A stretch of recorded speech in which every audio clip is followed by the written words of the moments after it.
Елшілердің іслері. Бірінші бап. Hürmetli Теофил, мен бірінші кітабымда Исаның іслеуге һәм үйретуге кіріскеннен баслап, өзі таңлаған елшілеріне мұқаддес рух арқалы бұйрықлар бергеннен соң, аспанға алынған күніне дейін болған вақиялардың һәммесін жазған едім. Ол азап шегіп өлгеннен кейін, көп сенімлі дәлелдер менен елшілерге өзінің қайта тірілгенін көрсетті. 40 күн дауамында оларға көрініп, Құдайдың патшалығына байланысты нәрселер хақында айтты. Олар менен бірге болғанда мына бұйрықты берді. Иерусалимнен кетіп қалмаңлар. Ал өздеріңіз менен естіген әкемнің уәдесінің орындалуын күтіңдер. Себебі Яхия су менен шомылдырған еді. Бірақ сіздер көп күн өтпей, мұқаддес рух менен шомылдырыласызлар. Елшілер бірге жиналғанда Исадан былай деп сұрады. Ием, Израилға патшалықты хәзір қайтарып бере жақсаң ба? Иса оларға: Әкенің өз билігіменен белгілеп қойған уақыт мәхеллерін білу сіздерге берілмеген. Бірақ сіздерге мұқаддес рух түскенде күш қуат аласызлар. Һәм Иерусалимде, бүткіл Яһудияда, Самарияда, хәтте дүнияның шетіне дейін менің гуаларым боласызлар. Деді. Иса осыларды айтып болып, олардың көз алдында аспанға алынды. Оны бір бұлт қаплап, олардың назерінен ұзақластырды. Иса көтеріліп бара тұрғанда, олар көзлерін аспанға тігіп тұрған еді. Бірден олардың қасында ақ киімлі екі адам пайда болып: «Хей, Галилалылар! Неге аспанға қарап тұрсызлар? Сіздерден аспанға алынған бұл Исаның қалай көтерілгенін көргеніңіздей, ол анық солай қайтып келеді», деді.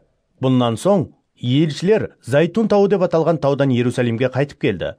Бұл тау Иерусалимге жақын болып, 1 шақырымдай жерде жайласқан еді.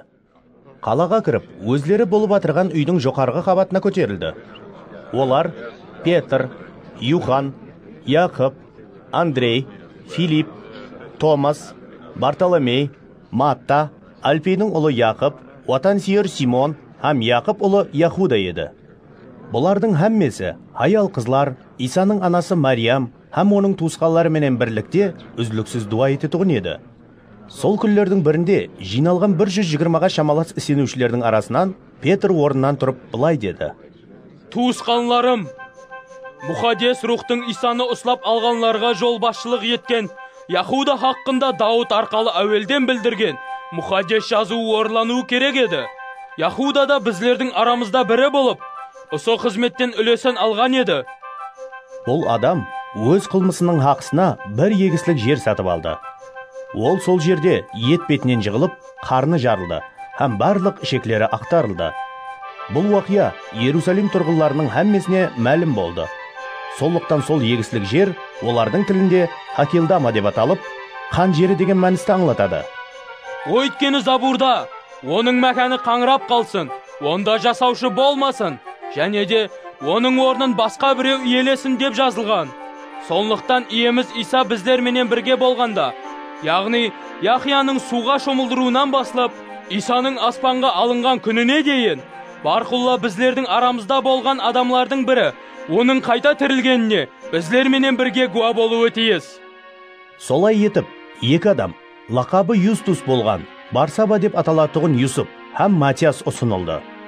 Соңынан олар былай деп дуа етті: «О, иеміз, сен әрбір адамның кеулін білесің. Осы екі адамның қайсысын елшілік қызметіне таңлағаныңды біздерге көрсет». Ал Яһуда бұл қызметті таслап, өзіне ылайықлы жерге кетті. Олар екеуіне шек таслағанда, шек Матиасқа түсті. Солай етіп, ол 11 елшінің қатарына қосылды. Елшілердің іслері. 2 бап. 50-ші күні байрамы келгенде, сенушілердің һәммесі бір жерге жиналды. Тосаттан, аспаннан күшлі самал ескендей болып, бір шауқым естілді, һәм олар отырған үйді бүткіллей толтырып жіберді. Оттың жалыны сияқлы, тіллерге ұқсаған бір нәрселер оларға көрініп, бөлініп, әр бірінің үстіне түсті. Олардың һәммесі мұқаддес рухқа толып, рухтың айтқызуы бойынша басқа тілдерде сөйлей бастады.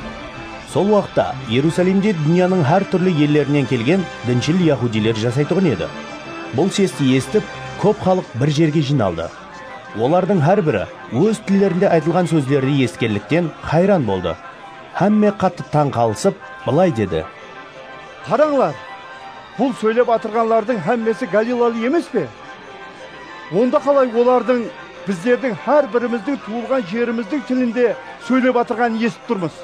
Арамызда Парсиялылар, Медиялылар, Еламилилер бар. Месопотамияда, Якудияда һәм Каппадокияда, Понтус һәм Азияда, Фрикия һәм Памфилияда, Мысыр һәм Ливияның Киринеге жақын өлкелерінде жасайтынлар бар. Өздері Яхуди болған һәм Яхуди дініне өткен Римнен келген қонақлар, критлілер һәм араплар да бар. Бірақ біздер Құдайдың ұлы істері хақында әр біріміз өз тіллерімізде естіп тұрмыз ғой. Олардың әммесі аң-таң болысып, бір-бірінен: Бұны қалай түсінуге болады? деп сұрады. Ал кейбіреулері мысқыллап: Олар таза шарап ішіп мәс болған десті. Сонда 11 елшіменен бірге Петр орнынан тұрды да, бәлен дауыспенен халыққа қарата сөйледі: Яхудилер һәм бүткіл Иерусалим тұрғынлары, мен бұны сіздерге түсіндірейін. Сөзлеріме құлақ салыңлар. Бұл адамлар сіздер ойлағандай мәс емес. Себебі әзір азанғы сағат 9 ғо. Бірақ бұл көріп тұрғанларыңыз Йоэл пайғамбар арқалы алдын ала айтылған еді. Құдай былай дейді: соңғы күнлерде барлық адамлардың үстіне өз рухымды жаудыраман. Ұлларыңыз һәм қызларыңыз пайғамбаршылық етеді. Жасларыңыз аянлар, қартайған адамларыңыз түслер көреді. Сол күнлерде өзімнің ер һәм аял қызметшілерімнің үстіне де өз рухымды жаудыраман. Олар да пайғамбаршылық етеді. Жоғарыда, аспанда таң қаларлық нәрселер, төменде, жер жүзінде караматлы белгілер, қан, от һәм бұрқыраған түтінлерді көрсетемен. Иеміздің ұлы һәм салтанатлы күні келместен алдын күн қараңғыланады, ай қанға айланады. Сонда иеміздің атын айтып шақырған әрбір адам құтқарылады. Израилылар, мына сөзлерге құлақ салыңлар. Хабарыңыз бар, Насыралы Иса Құдайдың ол арқалы араңызда істеген караматлары, таң қаларлық уақиялары һәм караматлы белгілері менен Құдай тарапынан дәлелленген адам еді. Бұл Иса Құдайдың еркі һәм алдын ала белгілегені бойынша сіздерге ұслап берілген еді. Сіздер оны Құдайдың низамын білмейтұғын басқа миллет адамларының қолы менен атанақ ағашқа шегелеп өлтірдіңлер. Ал Құдай өлім азабының тұсауларын үзіп, оны тірілтті. Өйткені оны өлімнің ұслап тұруы мүмкін емес еді. Ол хақында Дауыт былай деген: Иемді әмме уақыт көз алдымда көрдім. Ол менің оң жағымда болғанлықтан мен албырамайман. Солнықтан кеулім қуанып, тілім шадланып сөйлейді. Денемде үміт ішінде жасайды. Себебі сен жанымды өлілер мәканына таслап кетпейсің. Өз мұхаддесіңді шірітіп қоймайсаң. Маған өмір жолларын үйреттің. Мені өз жаныңда қуанышқа бөлейсің. Туысқанларым, мен сіздерге ұлы бабамыз Дауыт хақында ашық айта аламан. Ол өлді һәм жерленді. Оның қабірі бүгінге дейін осы жерде, біздерде сақланған.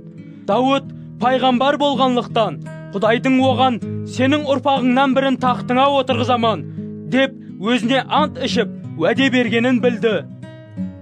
Сонлықтан ол келешекте не болатығынын көріп, Масихтың қайда түрлетіғыны туралы былай деген еді: Ол өлілер мәканына таслап қалдырылмады, денесі де шірімеді.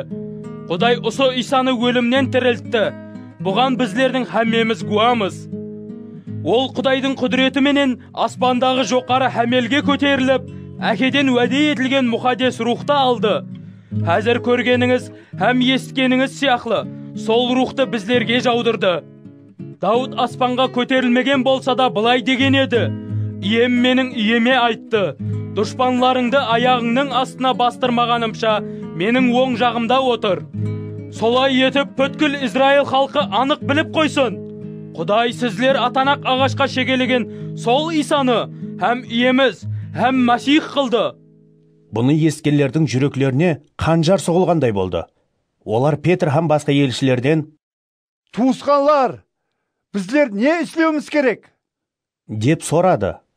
Петр оларға былай деді: Күнәларыңыздың кешірілуі үшін тәубе етіп, әр біріңіз Иса Масихтың атыменен суға шомылдырылыңлар. Сонда мұқаддес рухты сыйға аласызлар. бұл уәде сіздерге, сіздердің балаларыңызға, һәм алыстағылардың һәммесіне, яғни Құдай иеміз шақырған әрбір адамға берілген. Петр басқа да көп сөздер менен оларға гуалық беріп, бұл бұзық әулеттен құтқарылыңлар, деп өтініш етті. Оның сөзін қабыл еткендер суға шомылдырылып, сол күні оларға 3000-ға шамалас адам қосылды. Олар өзлерін елшілердің тәліміне бағышлап, бір-біріменен қарым-қатынаста болды, һәм бірге нан сындырып, дуа ететұғын еді. Елшілер арқалы көп таң қаларлық нәрселер һәм караматлы белгілер көрсетілгенліктен һәммені қорқыныш биледі. Сенушілердің һәммесі бірге жиналып, һәмме нәрсесін орталыққа қойды. Мал мүліктерін сатып, һәр кімнің мүтәжлігіне қарай үлестіретұғын еді. Олар һәр күні бірге ибадатхананың әулесінде жиналысып, үйлерді нан сындырысты. Қуанышлы түрде хақ кеуіл менен бірге ауқатланды. Құдайға мақтаулар айтып, бүткіл халықтың алғысына бөленді. Иемізде құтқарылғанларды оларға күн сайын қосып барды. Елшілердің істері 3-ші бап. Бір күні Петр менен Юхан дуа ету уақытында, түстен кейін саат 3-те ибадатханаға баратыр еді. Сол жерде іштен аяғы ләң болып туылған бір адам бар еді. Ол ибадатханаға келгендерден садаға сорау үшін көтеріп әкелініп, һәр күні ибадатхананың көззал деген қапсының қасында отырғызылатұғын еді. Бұл адам ибадатханаға кіріп баратырған Петр менен Юханды көріп, олардан садаға сорады. Петр менен Юхан оған тігіліп қарады. Соңынан Петр оған «Біздерге қара!» деді. Сол адам олардан бір нәрсе алуды дәметіп, оларға диққатпен тігіліп қалды. Петр оған «Менде күміс һәм алтын жоқ, бірақ саған өзімде барымды беремен. Насралы Иса Масих атыменен айтаман, жүр!» деп, оның оң қолынан ұсылады да, орнынан тұрғызды. Сол уақытта оның аяқлары менен тобықларына күш енді. Ол орнынан ұшып тұрды да, жүре бастады. Бұлай-бұлай жүріп секіруі менен Құдайға алғысылар айтып, олар менен бірге ибадатханаға кірді. Бүткіл халық оның жүріп баратырғанын, һәм Құдайды алғыслап атырғанын көріп, оның ибадатхананың көззал деген қапсының қасында отырып, тіленшілік еткен адам екенін таныды. Оның менен жүз берген уақияға олар қатты хайран қалысып, аң-таң болысты. Жаңағы адам Петр менен Юханнан айырылмай жүргенде, бүткіл халық хайран қалысып, Сулайманның айуаны деп аталатығын жерге олардың қасына жуырысып келді. Бұны көрген Петр халыққа қарата былай деді: «Израильлылар, бұған неге аң-таң болып атырсызлар?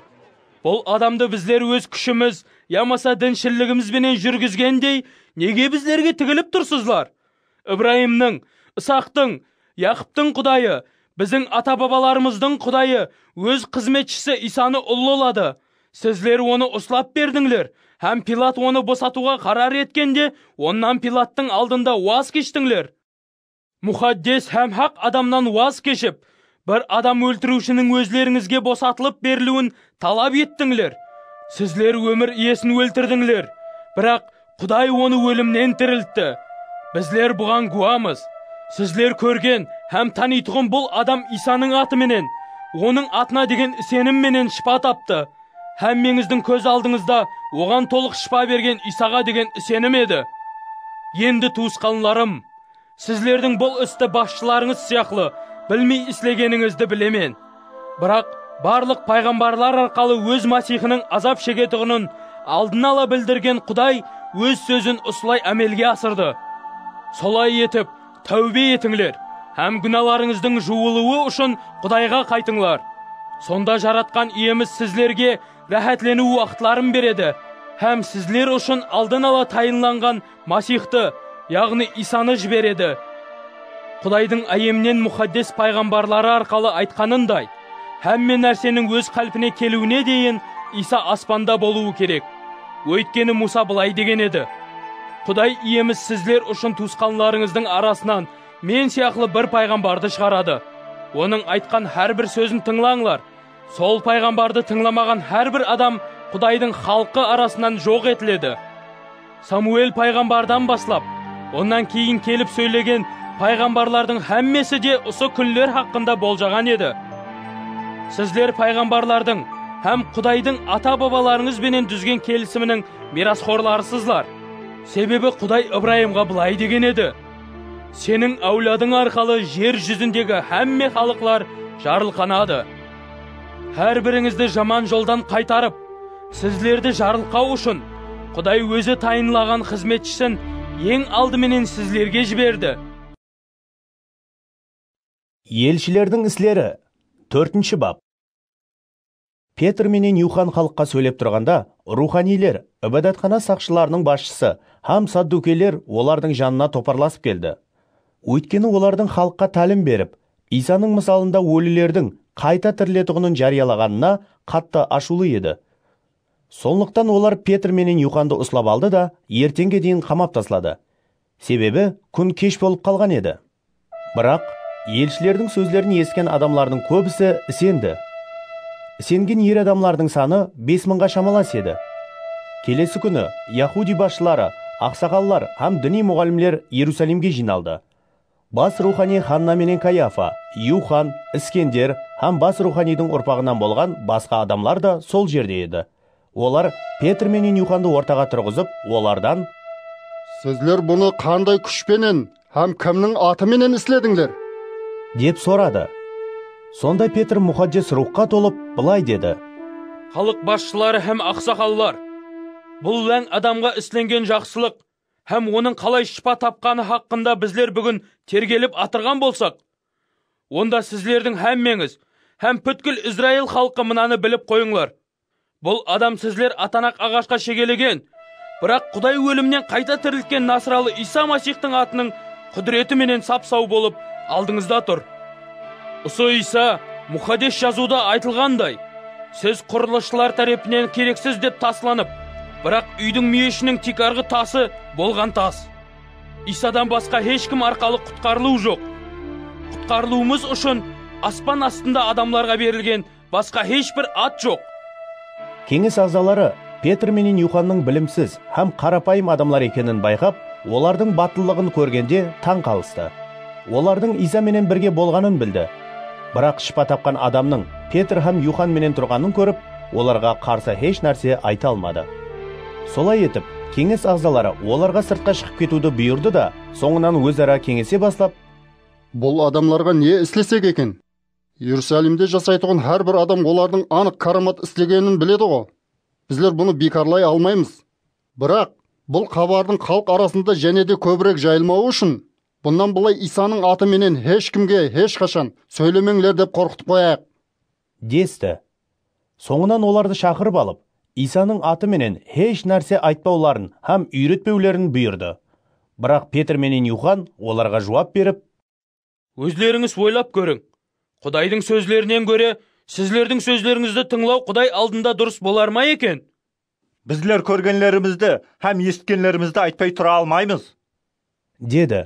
Кеңес ағзалары жазалау үшін ешқандай себеп таба алмағандықтан оларды және қорқытты да босатып жіберді. Өйткені болған уақия үшін бүткіл халық Құдайға алғыслар айтып тұрған еді. Себебі караматлы шипа нәтижесінде жазылған адамның жасы 40-тан асқан еді. Петр менен Юхан босатылғаннан соң жолдасларына барып, бас руханилер менен ақсақаллардың өздеріне айтқан сөздерінің һәммесін хабарлады. Олар бұны ескенде бір ауыздан Құдайға қарата бәлен дауыспенен былай деді: О құдіретлі иеміз, аспанды, жерді, теңізді һәм олардың ішіндегілердің һәммесін сен жаратқансаң. Өз қызметшің бабамыз Дауыттың аузы менен мұқаддес рух арқалы былай деген едің: Миллетлер неге қозғалаң көтерді? Халықлар неге пұшқа шығатұғын жобалар дүзді? Жер жүзінің патшалары бас көтерді. Хүкімдарлар бірге жиналып, жаратқан иемізге һәм ол тайынлаған Масихқа қарсы тұрды. Хақиқаттан да Хирот пенен Понтий Пилат бұл қалада басқа миллетлер һәм Израиль халқы менен бірге сен тайынлаған мұқаддес қызметшің Исаға қарсы топланды. Олар бұны сенің құдіретің һәм еркің менен алдын ала белгіленгенлерді әмелге асыру үшін істеді. Енді о иеміз, олардың айбат етулеріне нәзер салып, сенің сөзіңді толық мәртлікпенен айтуға өз қолларыңа күш қуат бере көр. Мұқаддес қызметшің Исаның аты менен ауруларға шипа беру үшін, караматлы белгілер һәм таң қаларлық іслер істеу үшін құдіретіңді көрсете көр. дуа етіп болғанда, олар жиналған жер сілкініп кетті. Әммесі мұқаддес рухқа толып, Құдайдың сөзін мәртлікпенен айта баслады. Сенушілердің жинағындағы әмме адам бір жан, бір тән еді. Еш қайсысы да өз мал-мүлкін менікі демейтұғын еді, ал әмме нәрсесін орталыққа қойды. Елшілер иеміз Исаның қайта тірілгені хақында күшлі жігерменен тәсірлі түрде гуалық беретұғын еді. Һәм олардың әммесі Құдайдың ұлы мейіріміне ие еді. Олардың арасында жоқшылықта жасайтұғын адам болған жоқ. Өйткені жерлері, ямаса үйлері барлар оларды сататұғын еді. Түскен ақшаларын алып келіп, елшілердің қолына салатұғын еді. Ақшалар әр күнге мұтажлығіне қарай үлестірілетұғын еді. Мысалы, Леби руынан шыққан Юсуп деген кипрлі бір адам бар еді. Елшілер оған Барнаба, яғни жұбаныш беруші дегенді аңлататұғын ат берген еді. Ол өзіне тиесілі жерді сатты да, ақшасына келіп, елшілердің қолына салды. Елшілердің іслері 5-ші бап. Ал Ханания атлы бір адам хаялы Сафира менен мал мүлкін сатып, ақшаның бір бөлегін жасырып қалды да, қалған бөлегін елшілердің қолына әкеліп салды. Бұннан оның хаялының да хабары бар еді. Сонда Петр оған былай деді: Ханания, неге шайтанға жүрегіңнен орын беріп мұқадес рухты алдадың? Һәм сатылған жердің ақшасының бір бөлегін өзіңе алып қалдың. Жер сатылмай-ақ саған тиесілі емес пе еді? Сатылғаннан соң да ақшасын қалегеніңше жұмсауға еркілемес пе едің? Неге бұндай іс істеуге ниет еттің? Сен адамларды емес, Құдайды алдадың ғой. Ханания бұл сөздерді естуден-ақ жерге жығылып жан тапсырды. Бұның ескелердің әммесін күшлі қорқыныш биледі. Жас жігітлер орынларынан тұрып, оның денесін кепіледі де алып кетіп жерледі. Арадан шамаменен 3 сағаттай өткенде, болған оқиядан хабарсыз Хананияның хаялы ішке кіріп келді. Петр оған: Маған айтшы, жерді ұсынша ақшаға саттыңлар ма? Деді. Ауа, соған. Деді хаял. Петр оған былай деді: Неге иеміздің рухын сынап көруге келістіңлер? Әнекей, күйеуіңді жерлегенлер есіктен кіріп келатыр. Олар сені де алып кетеді. Хаял сол уақытта Петрдің аяғына жығылып, жан тапсырды. Ішке кірген жас жігітлер оның өліп қалғанын көріп, сыртқа алып кетті де күйеуінің қасына жерледі. Бүткіл сенушілер жамаатын һәм болған уақияларды ескелердің әммесін күшлі қорқыныш биледі. Халық арасында елшілер арқалы көп караматлы белгілер көрсетіліп, таң қаларлық іслер ісленетұғын еді. Сенушілердің әммесі Сулайманның айуанында жиналып тұратұғын еді. Сырттан оларға қосылуға ешкімнің батылы бармайтұғын еді. Бірақ халық оларға көп алғыслар айтатұғын еді. Және де иемізге сеніп, сенушілерге қосылған ер һәм хаяллардың саны барған сайын арта берді. Әтте Петр өтіп баратырғанда, еш болмаса оның саясы ауруларының бірінің үстіне түссін деп, оларды көшелерге шығарып, кәтілер һәм төсеклердің үстілеріне жатқызып қойды.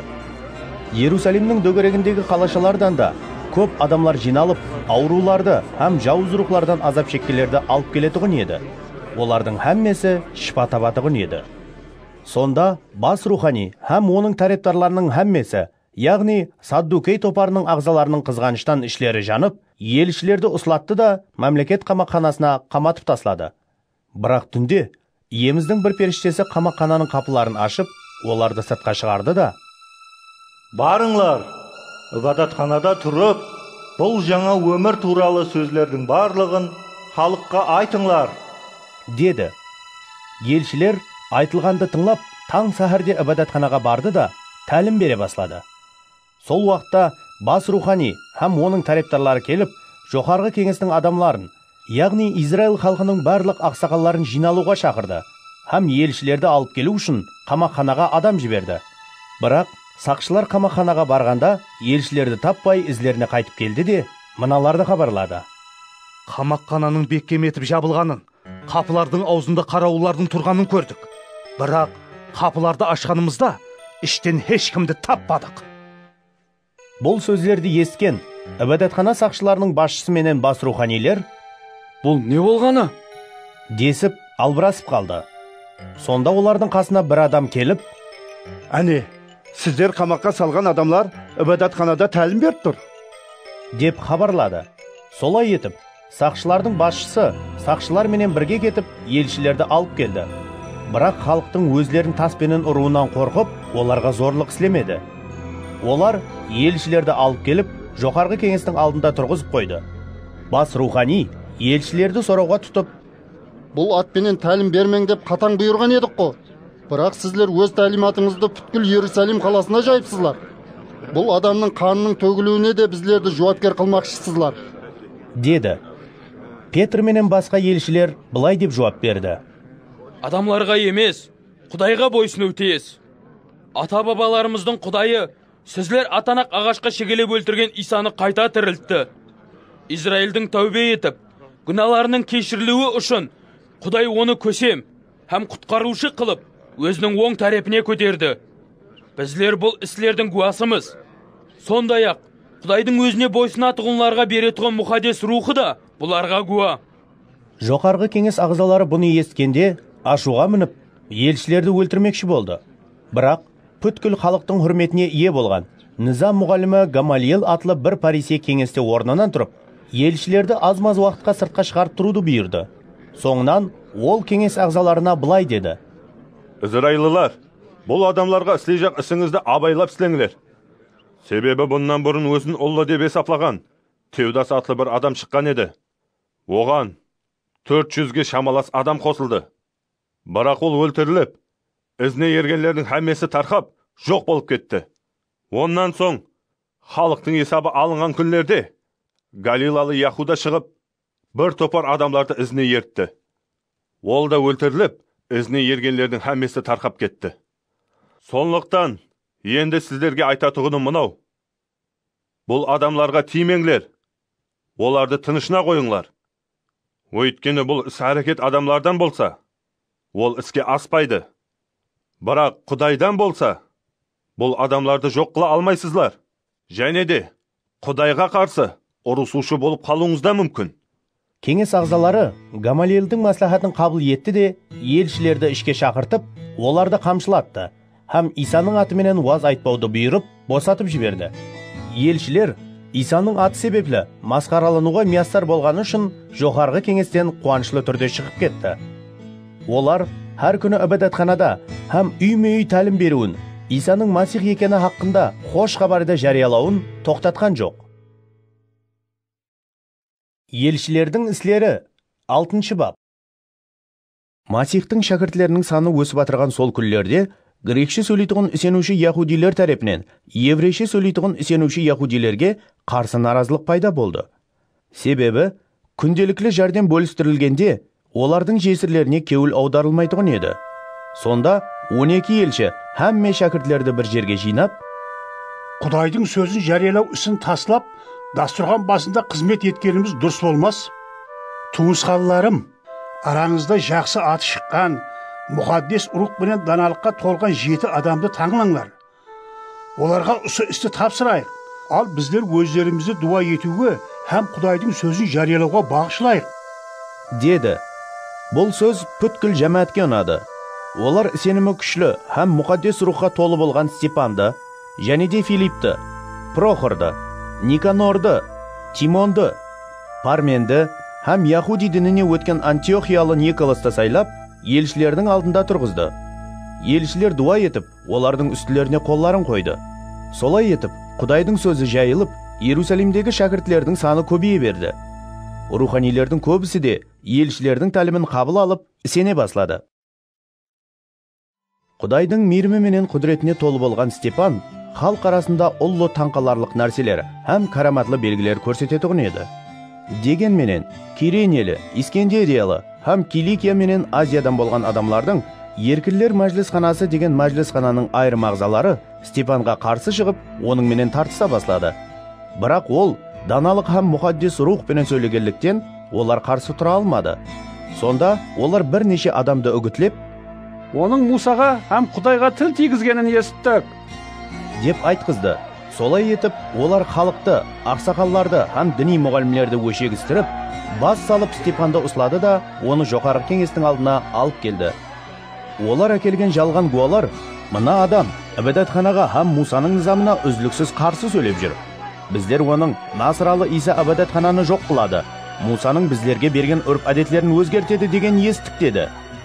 Жоғарғы кеңесте отырғанлардың әммесі Степанның жүзіне тігіліп қарап, оның жүзінің періштенің жүзіне ұқсас екенін көрді.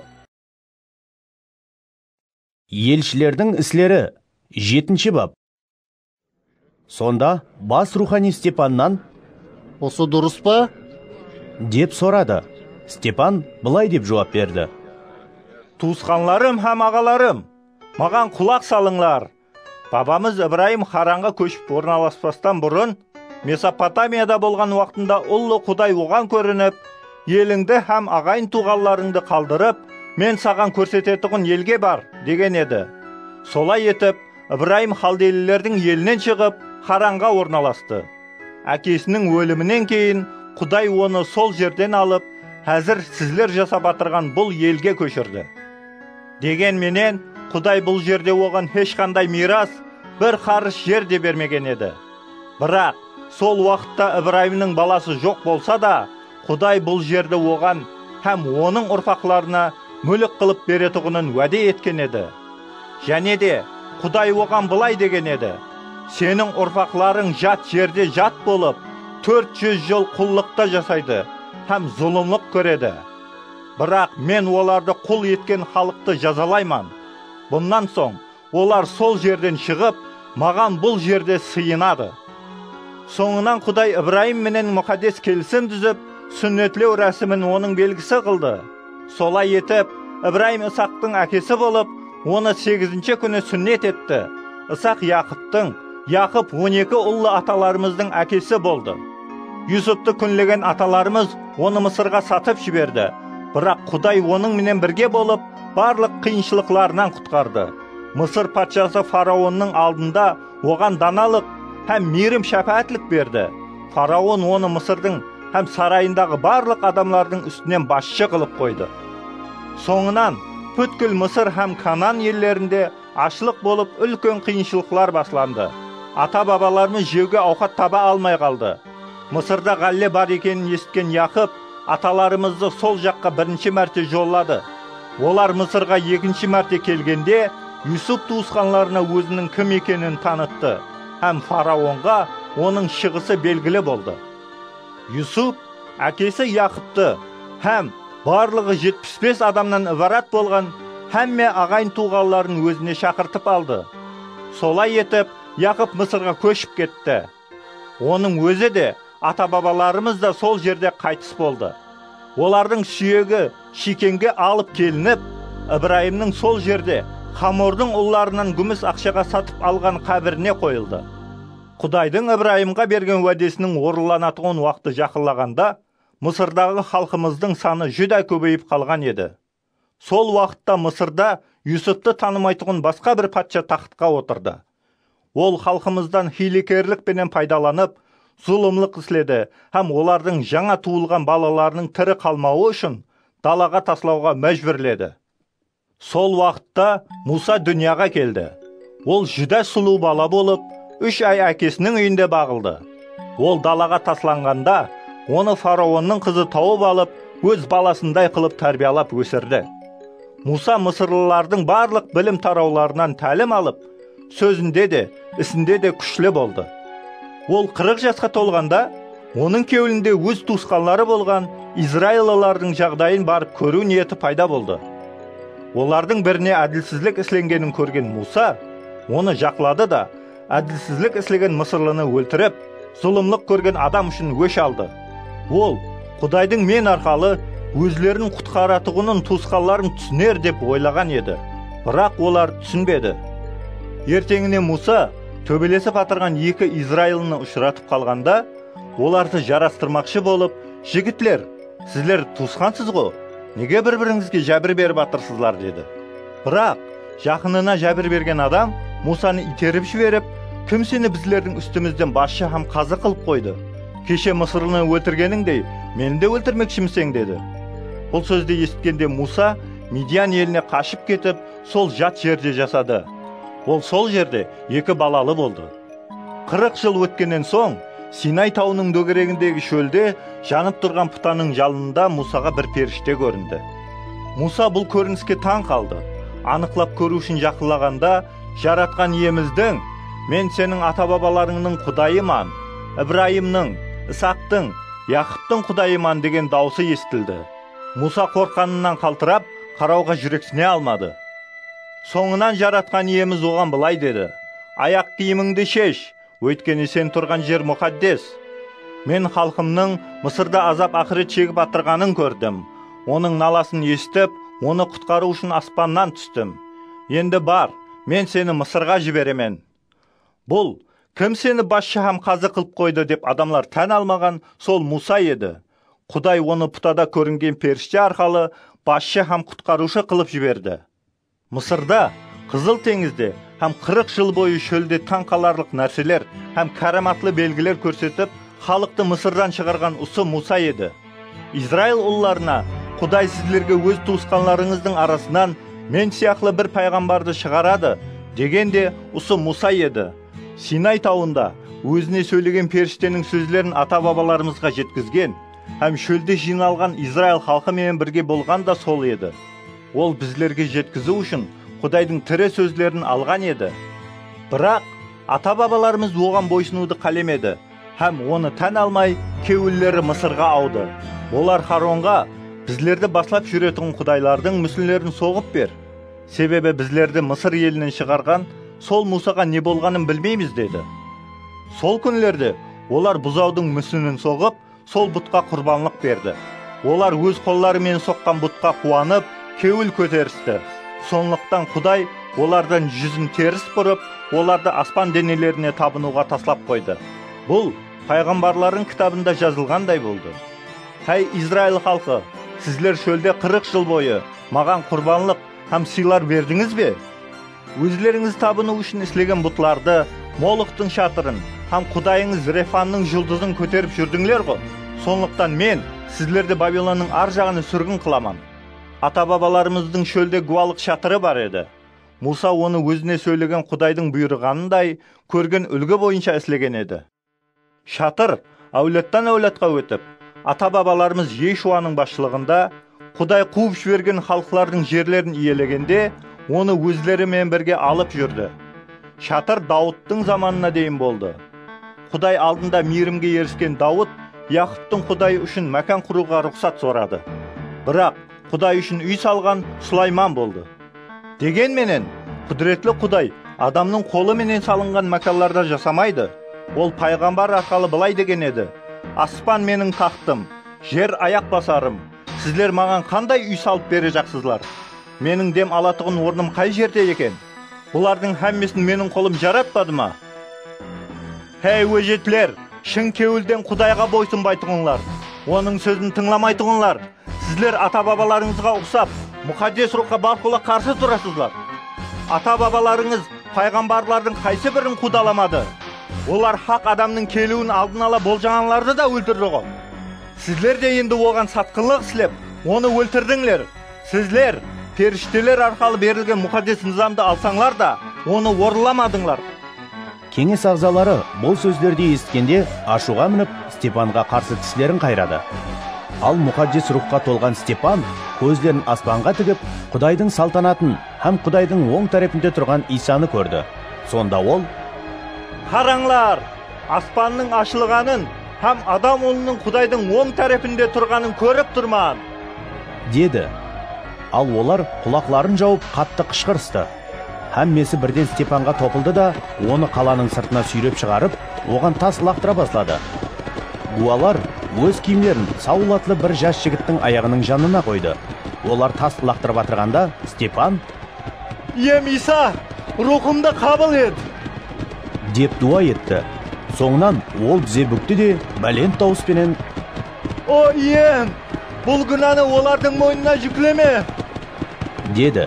Ұсына айтып болып, ол жан тапсырды. Елшілердің істері 8-ші бап. Степанның өлтірілуін Саул да мақұллаған еді. Сол күннің өзінде-ақ Иерусалимдегі сенушілер жәмәтіне қарсы күшлі қудалау басланды. Елшілерден басқа сенушілердің хәммесі Яһудия менен Самария өлкелерінің хәмме жерлері бойлап тарқап кетті. Айрым сенуші адамлар Степанды жерлеп, оны қатты азалады. Бірақ Саул сенушілер жәмәтіне қатты азап берді. Ол үйме үй кіріп, еркек пе, хаялма әммесін сүйреп шығарып, қамаққа салдырды. Ал тарқалып кеткен сенушілер ел аралап Құдайдың сөзін жариялап жүрді. Филипп Самарияның бір қаласына келіп, ол жердегілерге Масих хақында жариялады. Филипптің сөзін естіген һәм ол көрсеткен караматлы белгілерді көрген халық оның сөздерін диққатпен тыңлады. Өйткені жүн ұрған көп адамлардан жауыз рухлар қышқырысып шығып, көплеген ләң һәм ақсақ болғанлар шипа табатұғын еді. Солай етіп, сол қала үлкен қуанышқа бөленді. Сол қалада көп уақытлардан бері сиқыршылық пенен шұғылланатұғын, Самария халқын таң қалдырып кетірген һәм өзін ұлы адам деп есеплайтұғын Симон атлы бір адам бар еді. Ең қарапайым адамлардан баслап, ең абырайлы адамларға дейін һәммесі оны диққатпенен тыңлап, онда ұлы құдірет деп аталатұғын Құдайдың құдіреті бар дейтұғын еді. Симон оларды көп уақытлардан бері сиқыршылықпенен таң қалдырып кетірғанлықтан оны һәмме тыңлайтұғын еді. Бірақ олар Құдайдың патшалығы һәм Иса Масихтың аты хақында хош хабарды жариялаған Филипптің сөздеріне сенгенде, еркеклер де, аяллар да суға шомылдырылды. Симонның өзі де сеніп, суға шомылдырылғаннан соң Филипптің жанынан айырылмады. Көрсетілген белгілер һәм ұлы караматларды көріп, ол таң қалды. Иерусалимдегі елшілер Самариялылардың Құдайдың сөзін қабыл еткенін естіп, оларға Петр менен Юханды жіберді. Екеуі сол жерге барып, Самариялы сенушілердің мұқаддес рухты алу үшін дуа етті. Себебі елі олардың еш қайсысына мұқаддес рух түспеген болып, олар тек иеміз Исаның атыменен суға шомылдырылған еді. Петр менен Юхан олардың үстілеріне қолларын қойып дуа еткенде, олар мұқаддес рухты алды. Елшілердің бұл қол қою харекеті менен мұқаддес рух берілгенін көрген Симон оларға ақша ұсынып, маған да осындай құдірет беріңлер. Мен кімнің үстіне қолларымды қойсам да, ол мұқаддес рухты қабыл қылатығым болсын деді. Бірақ Петр оған былай деді: Құдайдың сен ақшаға сатып алуды ойлағаның үшін, ақшаң өзіңменен бірге құрып кетсін. Бұл істе сенің пайың да, үлесің де жоқ. Өйткені кеулің Құдай алдында хақ емес. Енді бұл жауыз ниетің үшін тәубе етіп, иемізге жалбарын. Мүмкін кеуліңдегі бұл ниетті ол кешірер. Себебі сенің ащы қызғанышқа толы екеніңді, һәм жаманлықтың шырмауында екеніңді көріп тұрман. Симон жауап беріп, мен үшін иеңізге сіздер дуа етіңлер. Айтқанларыңыздың ешбірі басыма түспесін деді. Петр менен Юхан иеміздің сөзі хақында гуалық беріп айтқаннан соң, Самарияның көп ауылларында хош хабарды жариялап, Иерусалимге қайтты. Сонда иеміздің бір періштесі Филиппке былай деді: орныңнан тұрып, құбыла тәрепке, Иерусалимнен Газаға баратұғын шөл жолына бар. Филипп орнынан тұрып, жолға шықты. Сол уақытта Эфиопияның хаял патшасы Кандакияның уәзірлерінен бірі, оның барлық қазынасын басқаратұғын бір ақта сыйыну үшін Иерусалимге барып, сол жол менен қайтып кетір еді. Ол арбасында Ишая пайғамбардың кітабын оқып отырған еді.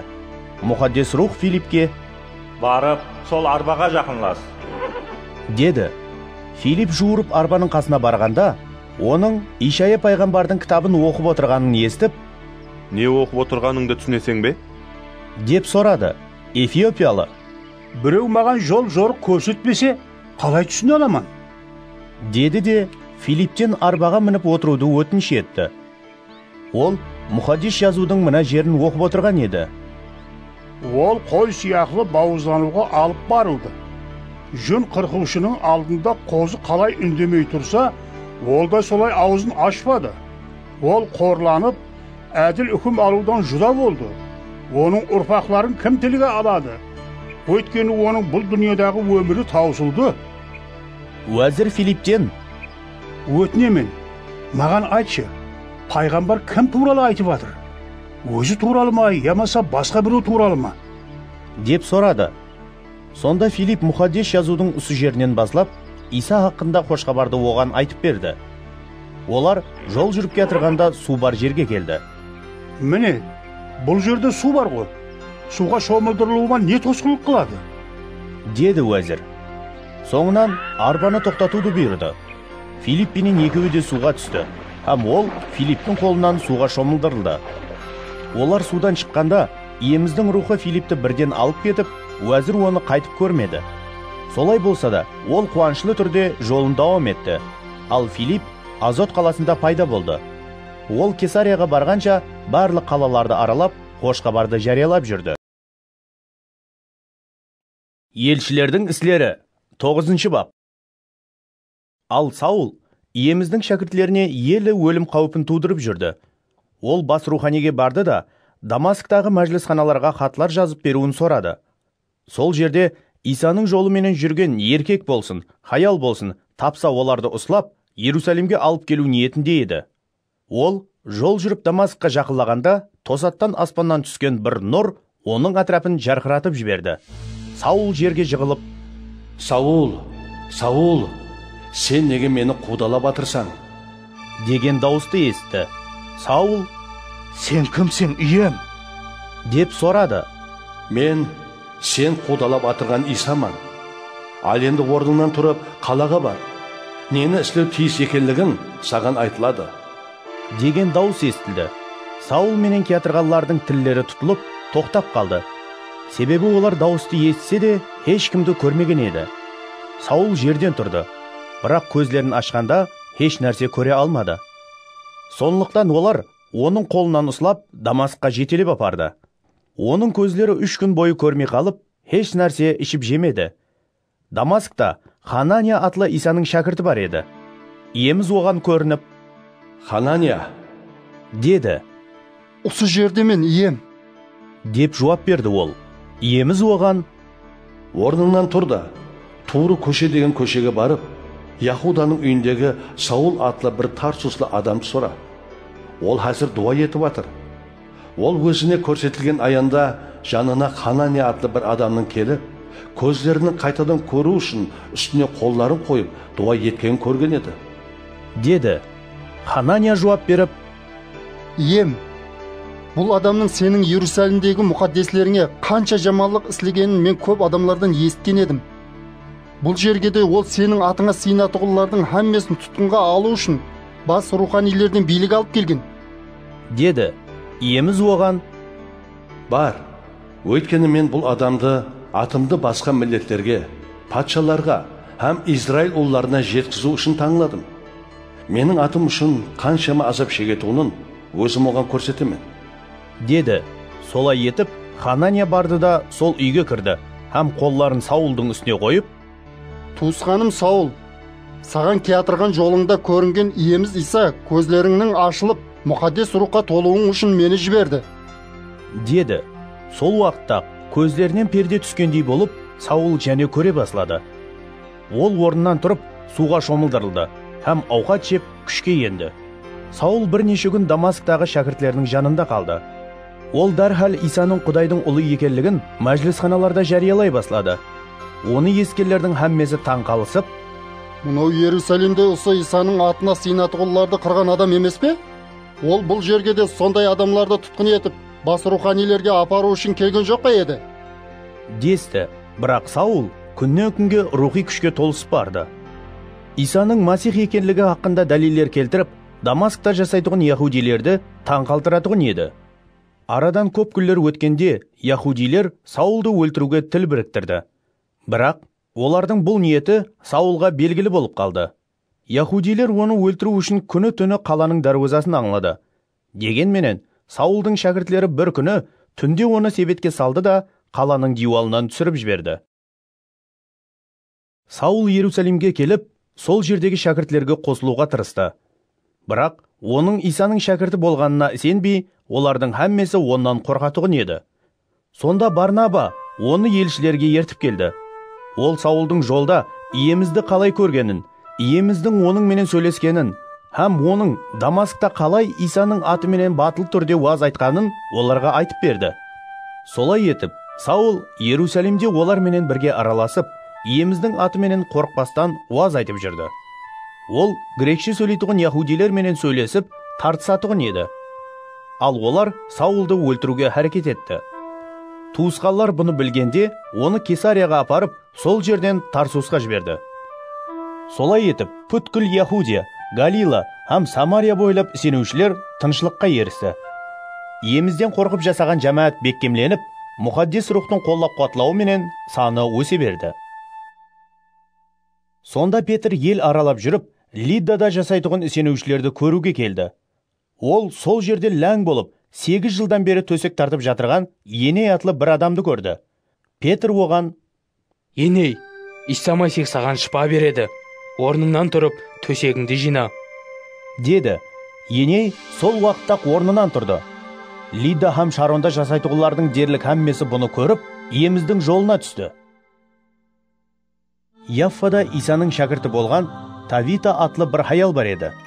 Тавита грекше Доркас, яғни киік дегенді аңлатады. Ол һәмме уақыт жақсылық істеп, жарлыларға қайыр садақа беретұғын еді. Сол күндері Тавита ауырып қайтыс болды. Адамлар оның денесін жуып, жоғарыдағы бөлмеге қойды. Лидда Яффаға жақын болғанлықтан, Петрдің сол жерде екенін естіген шәкіртлер оған 2 адамды жіберіп, Тезірек біздерге кел, деп өтініш етті. Петр орнынан тұрып, олар менен бірге кетті. Үйге келгенде, оны жоғарыдағы бөлмеге алып барды. Барлық жесір хаяллар Петрдің атрапына жиналды. Олар жылап тұрып, Доркастың өзлері менен бірге жасаған уақытында тіккен ішкі киімдері менен көйлеклерін оған көрсетті. Петр һәммені сыртқа шығарып жіберді де, тізе бүгіп дуа етті. Соңынан өліге бұрылып: Тавита, орныңнан тұр, деді.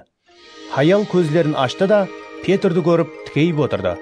Петр қолын беріп, оны орнынан тұрғызды. Соңынан ісенушілер менен жесір хаялларды шақырды да, тірілген Тавитаны оларға көрсетті. Бұл уақия туралы хабар бүткіл Яффаға мәлім болып, көп адамлар иемізге сенді. Петр көп күн Яффада Симон атлы тері илеушінің үйінде қалды.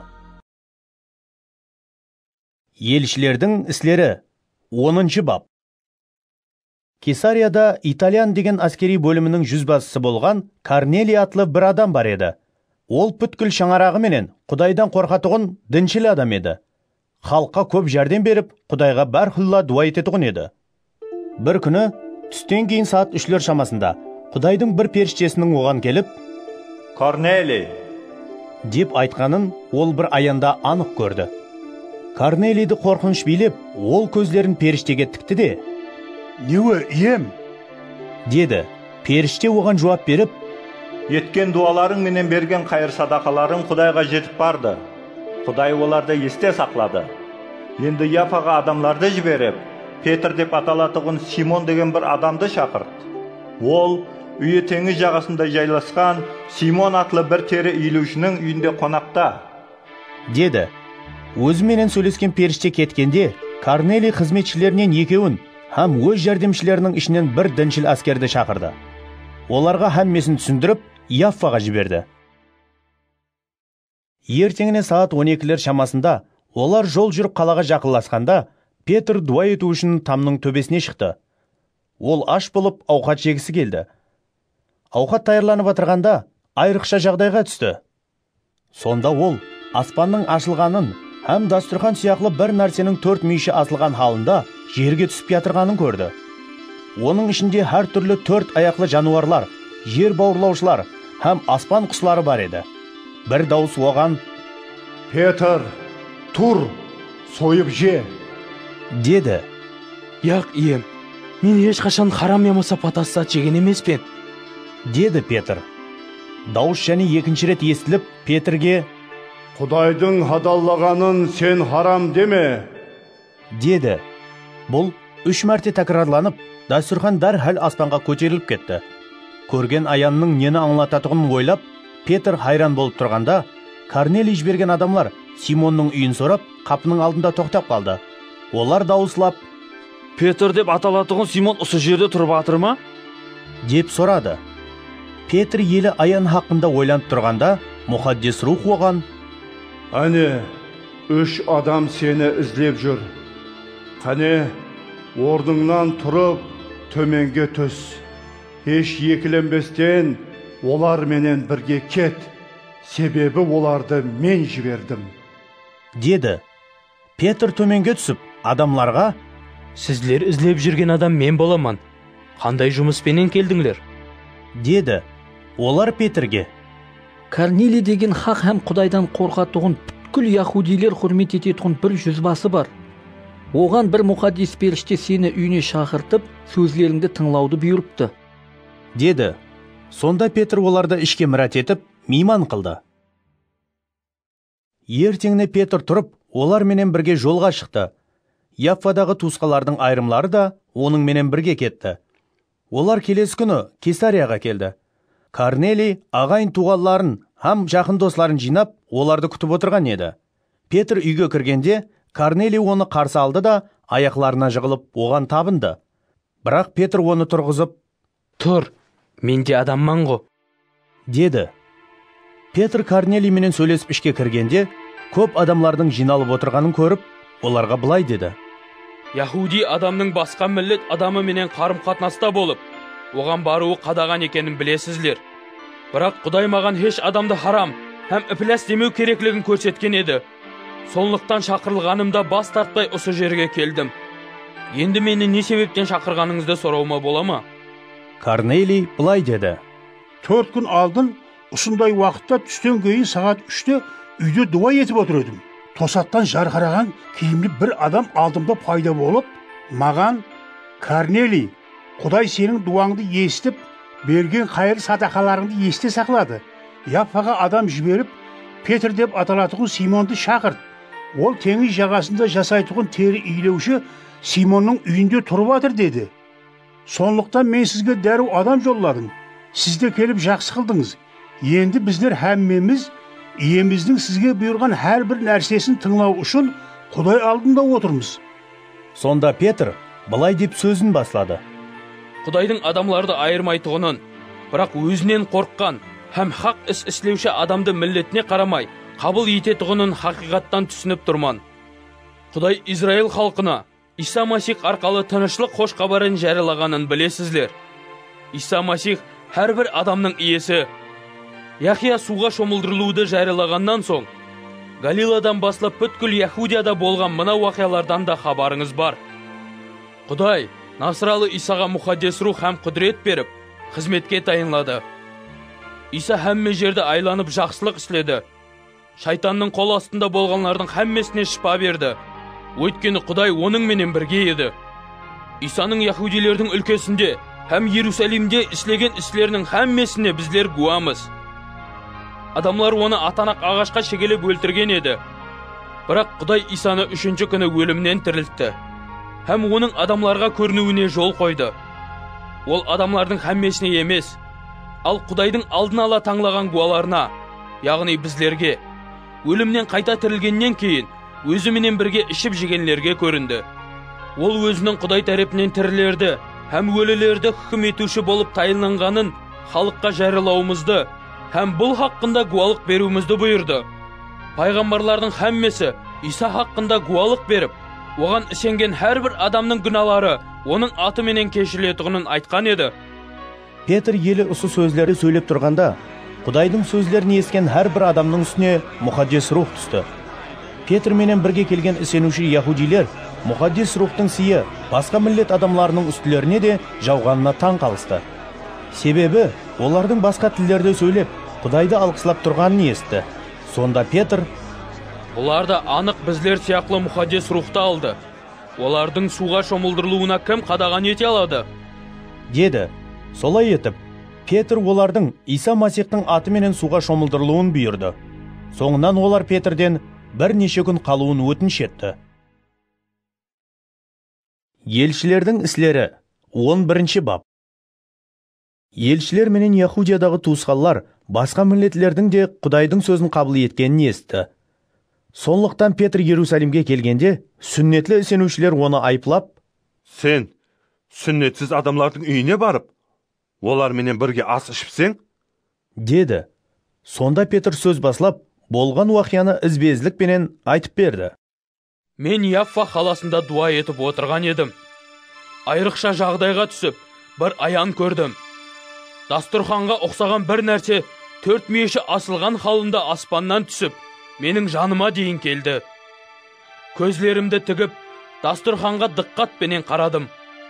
Дастұрханның ішінде жер жүзінде жасаушы 4 аяқлы жануарларды, жабайы хайуанларды, жер бауырлаушыларды һәм аспан құсларын көрдім.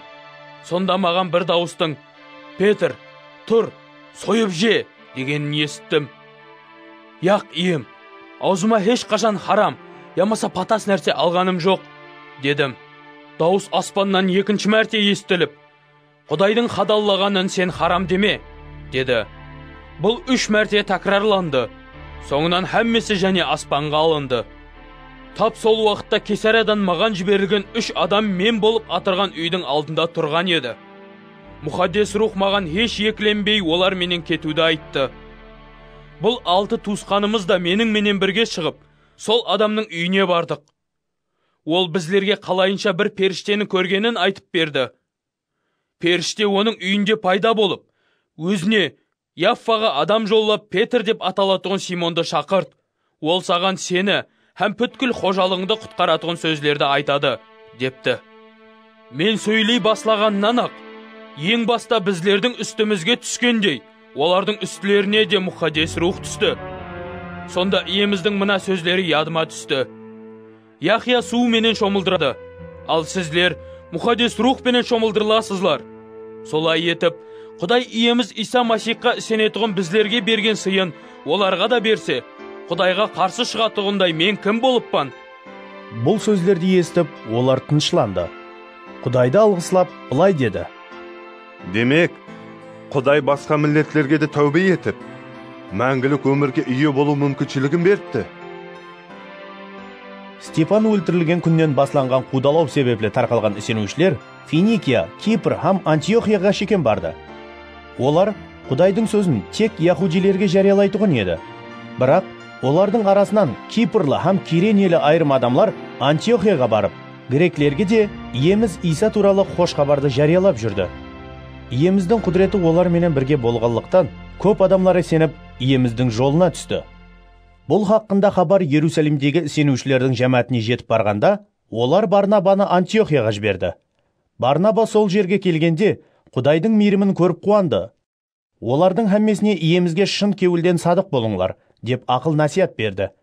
Өйткені ол мұқаддес рухқа толған, сенімі күшлі, жақсы адам еді. Солай етіп, көп адамлар иемізге алып келінді. Сонда Барнаба Саулды іздеу үшін Тарсусқа кетті. Оны тауып, Антиохияға келді. Солай етіп, Барнаба менен Саул толық 1 жыл сол жердегі сенушілер жамааты менен бірге жиналып, көп адамларға тәлім берді. Осы Антиохия қаласындағы шәкіртлер бірінші мәрте Масихилар деп аталды. Сол күндері Иерусалимнен Антиохияға бірнеше пайғамбарлар келді. Олардан Агабус атлы біреуі орнынан тұрып, бүткіл жер жүзінде ашлық болатығынын мұқаддес рухтан ilhamlanып болжап айтты. Бұл ашлық Клавдий патшаның заманында болды. Сонда шәкіртлер Яһудияда жасайтығын туысқанларға қолларынан келгенінше ақшалай жәрдем беруге қарар етті. Олар жиналған ақшаларды сенушілер жамаатының ақсақалларына Барнаба һәм Саул арқылы жіберіп, осы қарарды орындады. Елшілердің істері 12 бап. Сол уақытта патша Хирод сенушілер жамаатының кейбір адамларын қудалау үшін тұтқынға алды. Ол Юханның туысқаны Яқыпты қылышпенен өлтіртті. Бұның Яһуди басшыларына жаққанын көріп, ізінен Петрді де ұслатпақшы болды. Аштықсыз нан байрамы күндері еді. Хирод Петрді ұслатып, қамаққа салдырды. Оны қарауылдауды har бірі 4 әскерден ібарат болған 4 әскери топарға тапсырды. Себебі құтқарылу байрамынан соң оны халықтың алдына шығару ниетінде еді. Солай етіп Петр қамаққа алынды. Бірақ сенушілер жамааты ол үшін Құдайға бар жігеріменен дуа етті. Хиродтың Петрді халықтың алдына шығармақшы болған күнінен алдыңғы күні түнде, ол 2 әскердің ортасында қос шенжір менен байлаулы халында ұйқылап атыр еді. Қапының аузында тұрған қарауылдар да қамақты қарауыллап тұр еді. Тосаттан иеміздің бір періштесі пайда болып, қамақтың іші жарқырап кетті. Періште Петрдің бүйірінен тұртып, оны оятты да: «Тез орныңнан тұр!» дегенде, Петрдің қолларындағы шынжырлар шешіліп, түсіп кетті. Періште оған: «Беліңді буып, аяқ киіміңді ки!» деді. Петр осылай істеді. Періште оған: «Шапаныңды киіп, менің ізіме ер!» деді. Петр қамақхана бөлмесінен шығып, оның ізіне ерді. Бірақ періштенің қылып атырған іслерінің оңында болып атырғанын білмей, аян көріп тұрман деп ойлады. Олар бірінші һәм екінші қарауылдардан өтіп, қалаға шығатұғын темір даруазаға келді. Даруаза оларға өз-өзінен ашылды. Олар сыртқа шығып бір көше өткенде, періште бірден Петрдің жанынан ғайып болды. Сонда өзіне келген Петр: Иеміздің өз періштесін жіберіп, мені Хиродтың қолынан, һәм Яхуди халқының менің басыма түседі деп күткен барлық бәлелерден құтқарғанын енді хақиқаттан түсініп тұрман, деді. Петр бұны түсінгеннен соң, Марк деп аталатұғын Юханның анасы Мариямның үйіне кетті. Ол жерде көп адамлар жиналып, дуа етіп отырған еді. Петр сыртқы қапыны қаққанда, Рода атылып бір қызметші қыз кім екенін білу үшін қапыға келді. Ол Петрдің даусын танып, қатты қуанғанынан қапыны ашпай, қайтадан ішке жуырып: Петр қапының алдында тұр, деп хабар берді. Есің дұрыс па? Десті оған. Ал қыз сөзінде тұрып алғанлықтан, олар: бұл оның періштесі, деді. Бірақ Петр қапыны қағуды давам етті. Олар қапыны ашып, оны көргенде хайран қалысты. Петр оларға үндемеулерін қолыменен ымлап көрсетті де, иеміздің оны қамақтан қалай шығарғанын айтып берді. Соңынан: бұл хабарларды Яқыпқа һәм басқа туысқандарымызға жеткізіңдер, деп сол жерден шығып басқа жаққа кетті. Таң атқанда Петрге не болғанын түсінбей, әскерлер қатты албырасты. Хирод Петрді ізлетті. Таба алмағаннан соң, қарауылдарды сорауға тұтып, оларды өлтіруді бұйырды. Бұндан соң Хирод Яхудиядан Кесарияға кетіп, бір қанша уақыт сол жерде қалды. Ол Тир һәм Сидон тұрғыларына қаһарлы еді. Сонда олар өзара келісіп Хиродқа келді. Патшаның сенімлі қызметшісі Бластусты өз тәріплеріне аударып, жарастыруды сұрады. Өйткені олардың үлкесінің азық ауқаты патшаның үлкесінен ғаризли еді. Белгіленген күнде патшалық липасларын киген Хирод тақтына отырды да халыққа сөз сөйледі. Сонда халық: бұл адамның даусы емес, Құдайдың даусы, деп бақырысты. Сол уақытта иеміздің бір періштесі Хиродты ұрып жіберді. Себебі ол Құдайға беру керек болған даңқты өзі алған еді. Сонда оның денесін құртылар кеміріп, ол жан тапсырды. Ал Құдайдың сөзі жайылып, сенушілердің саны арта берді. Тапсырманы орындаған Барнаба менен Саул, Марк деп аталатұғын Юханды өздеріменен бірге алып, Иерусалимнен қайтып келді. Елшілердің істері 13 бап. Антиохиядағы сенушілер жәмәтінде пайғамбарлар һәм мұғалімлер бар еді. Олар Барнаба, негр деп аталатұғын Симон, Киренелі Луки, үлке патшасы Хиродпенен бірге тарбияланған Манайм һәм Саул. Олар иемізге сиініп, ораза тұтып отырғанда, мұхаддес рух былай деді: мен шақырған іс үшін маған Барнаба менен Саулды ажыратып беріңлер. Солай етіп, олар ораза тұтып, дуа еткеннен соң Барнаба менен Саулдың үстіне қолларын қойды, һәм оларды жолға шығарып салды. Мұхаддес рух тарапынан жіберілген Барнаба менен Саул Селевкияға барып, сол жерден кеме менен Кипрға жүзіп өтті. Олар атаудағы Саламис деген қалаға келіп, Яхудилердің мәжіліс қаналарында Құдайдың сөзін жариялады. Марк деп аталатұғын Юхан да олар менен бірге болып, оларға қызмет етіп жүрді. Олар бүткіл атауды бастан аяқ басып өтіп, Папысқа келді. Сол жерде Барешу атлы сиқыршы һәм жалған пайғамбар болған бір Яхудиді ұшыратты. Ол хакім Сергий Павелдің кеңеске ой болып, оның менен бірге жүретұғын еді. Хакім ақыллы адам болғанлықтан Барнаба менен Саулды шақыртып, Құдайдың сөзін тыңламақшы болды. Бірақ грек тілінде аты Элимас болған жаңағы сиқыршы оларға қарсылық көрсетіп, хакімнің сенуіне тосқұлық етуге тырысты.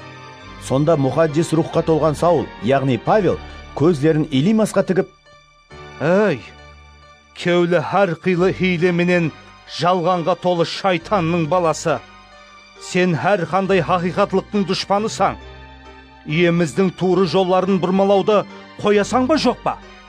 Міне, енді иеміз саған қарсы қолын көтерді. Сен соқыр болып қалып, бір қанша уақыт құяш жақтысын көре алмайтұғын боласаң», деді. Сол уақытта оның көзлерін қараңғы түнек қаплады, һәм ол қолынан ұслап өзін жетелейтұғын адамды іздеп, атрапын сипалай бастады. Хакім болған уақияны көріп сенді, өйткені иеміз туралы талиматқа хайран қалған еді. Павел менен оның жолдаслары Папыстан кемеге мініп Памфилияның Пергия қаласына келді. Ал Юхан оларды қалдырып Иерусалимге қайтып кетті. Олар Пергиядан жолын давам етіп Писидияның Антиохия қаласына барды. Демалыс күні мәжілісханаға кіріп отырды. Мұқаддес низам һәм пайғамбарлардың жазуларынан оқылғаннан соң мәжілісхананың басшылары оларға: туысқанлар, халыққа айтатұғын нәсият сөздеріңіз болса, мәрхамат айтыңлар, деп хабар жіберді. Павел орнынан тұрды да, қолыменен ишарат етіп, былай деді: «Әй, Израилылар, һәм Құдайға сыйынатұғын басқа миллет адамлары, тыңлаңлар.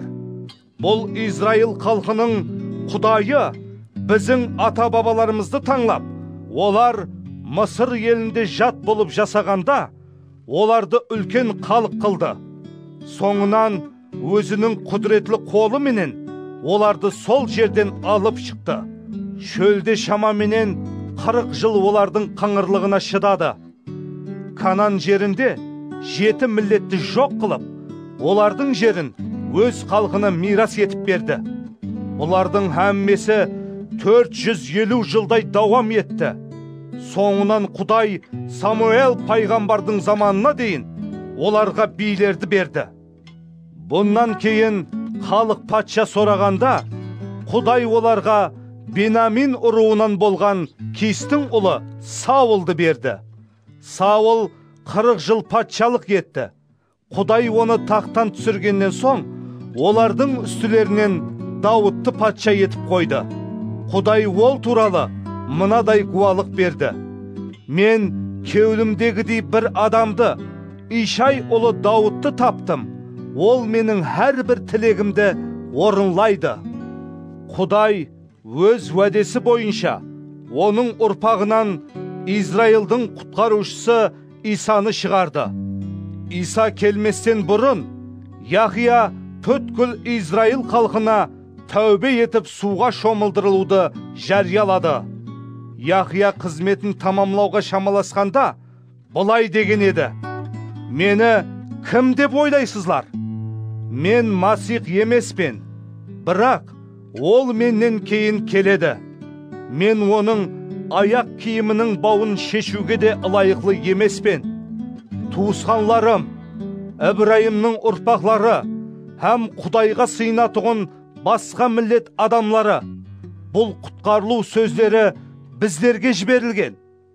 Иерусалимде жасайтұғынлар һәм олардың басшылары Исаның кім екенін білмеді.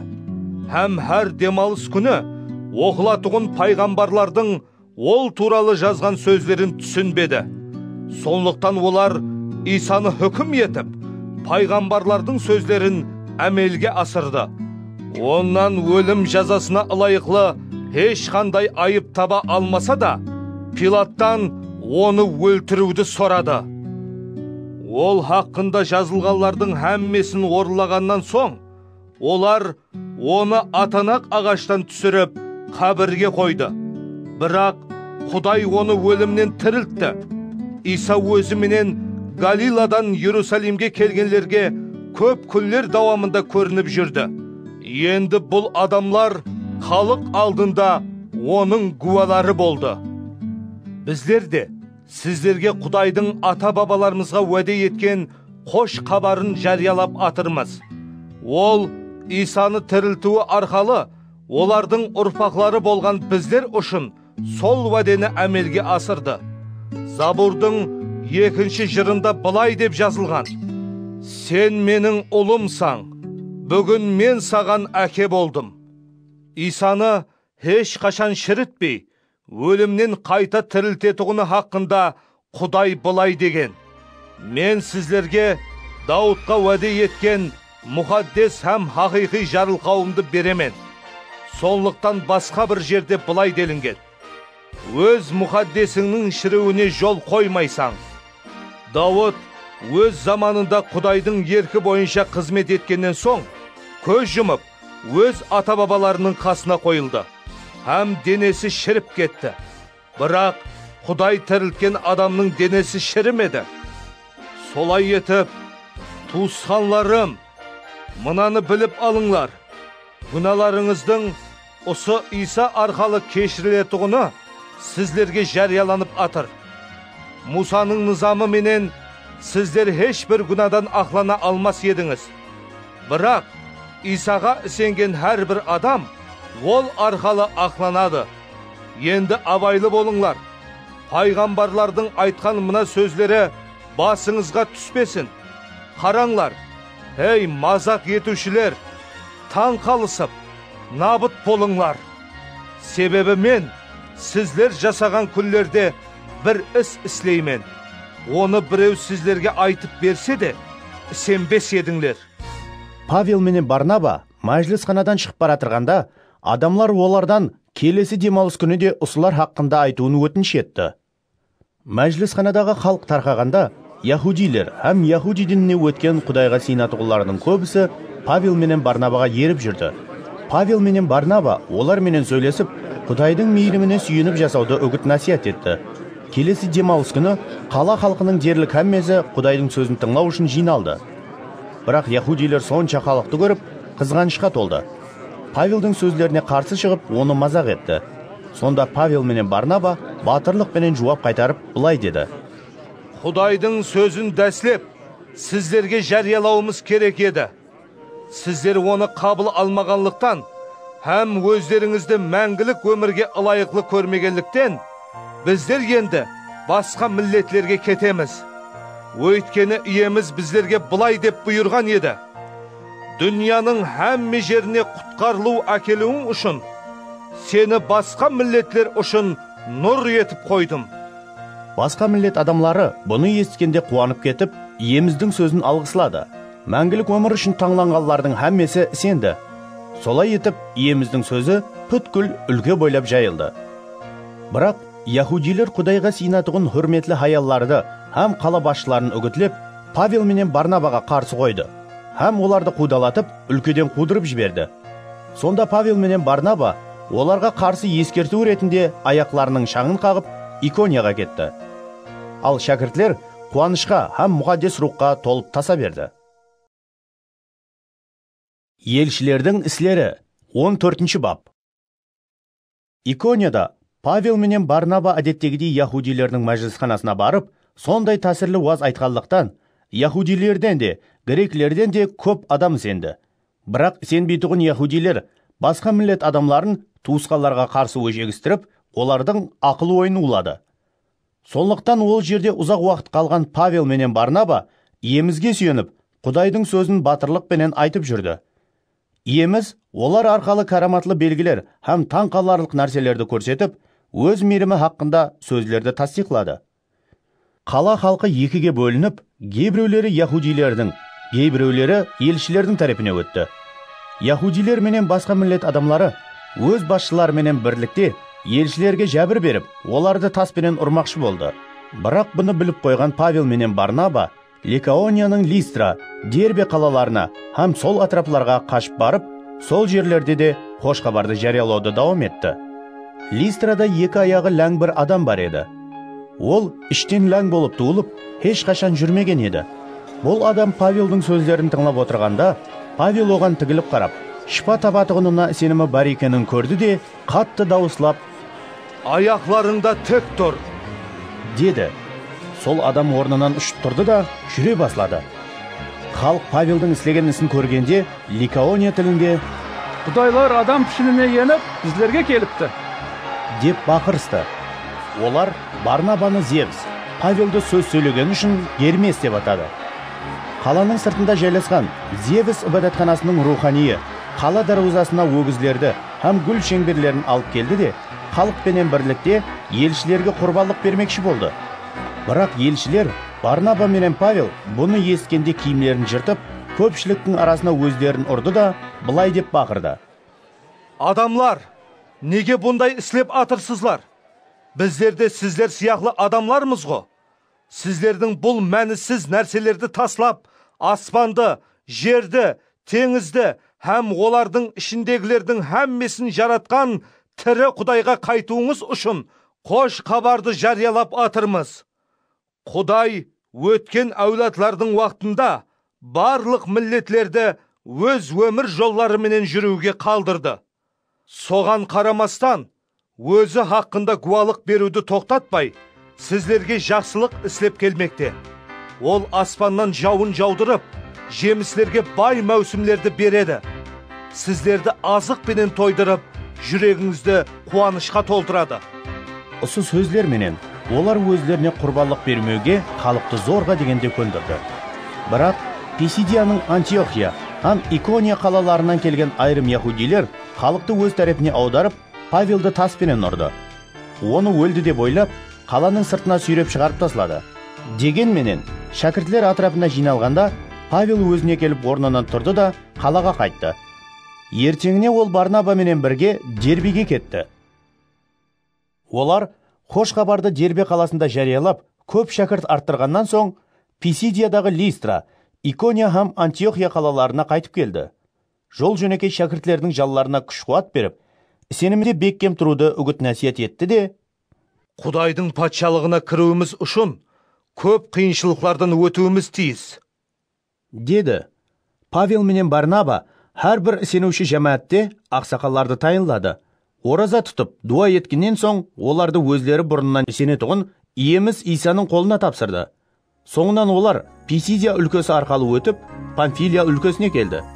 Пергияда Құдайдың сөзін жариялағаннан соң Анталияға кетті. Сол жерден кеме менен Антиохияға қайтты. Бұл қалада олар өзлеріне тапсырылған іс үшін өзлерін Құдайдың мейіріміне бағышлаған еді. Олар сол істі енді орындады. Ол жерге жеткенде, олар сенушілер жәмәтін бір жерге жинап, Құдайдың өзлері арқалы нелер істегенін, басқа миллетлерге сенім қапысын қалай ашқанын білдірді. Олар сол жердегі шәкіртлер менен бірге ұзақ уақыт қалды. Елшілердің істері 15-ші бап. Яһудиядан Антиохияға кейбір сенушілер келіп, туысқанларға: Егер Мусаның үріп әдеті бойынша сүннет етілмесеңдер, құтқарыла алмайсызлар, деп тәлім бере баслады. Павел һәм Барнаба олар менен айтысып, қатты тартысып қалды. Ақырында Павел һәм Барнабаға және де олар менен бірге басқа бір неше туысқанға Иерусалимдегі елшілер менен ақсақалларға барып, осы мәселені шешу тапсырылды. Солай етіп, олар сенушілер жәмәаты тарапынан жіберіліп, Финикия һәм Самария өлкелерінен өтті. Жол жөнекей басқа миллетлердің иеміздің жолына түскенін айтып, сол жердегі туысқанларға үлкен қуаныш бағышлады. Иерусалимге келгенде, олар сенушілер жәмәаты, елшілер һәм ақсақаллар тарапынан жақсы қабыл етілді. Құдайдың өзлері арқалы істеген һәмме нәрсесін оларға білдірді. Бірақ фарисейлер арасынан шыққан айрым сенушілер орынларынан тұрып, сенуші болған басқа миллет адамдары да сүннет етіліп, оларға Мусаның низамын орындауды бұйыруы тиіс, деді. Елшілер менен ақсақаллар бұл мәселе бойынша мәслихатлесу үшін жиналды. Ұзақ талқылаудан соң Петр орнынан тұрып, оларға былай деді: Туысқанлар, басқа миллетлердің хош хабарды менің аузымнан естіп сенуі үшін Құдай көп уақыт бұрын араңыздан мені таңлағанын білесізлер. Адамның кеулін білетұғын Құдай мұқаддес рухты біздерге бергені сияқлы, басқа миллетлерге де беріп, оларды қабыл еткенін көрсетті. Құдай олардың кеулілерін сенімлері арқалы тазалап, біздер менен олардың арасында айырмашылық қоймады. Олай болса, енді не үшін ата-бабаларымыз да, өзлеріміз де көтеріп жүре алмаған мойынтырықты шәкіртлердің мойнына салып, Құдайды сынап атырсызлар. Олардың иеміз Исаның мейірімі менен құтқарылатығынындай, біздер де өздеріміздің солай құтқарылатығынымызға сенеміз. Сонда жиналғанлардың һәммесі тынышланып, Барнаба менен Павелді тыңлай баслады. Олар өзлері арқалы Құдайдың басқа миллетлер арасында көрсеткен караматлы белгілері менен таң қалдырған нәрселер хақында айтып берді.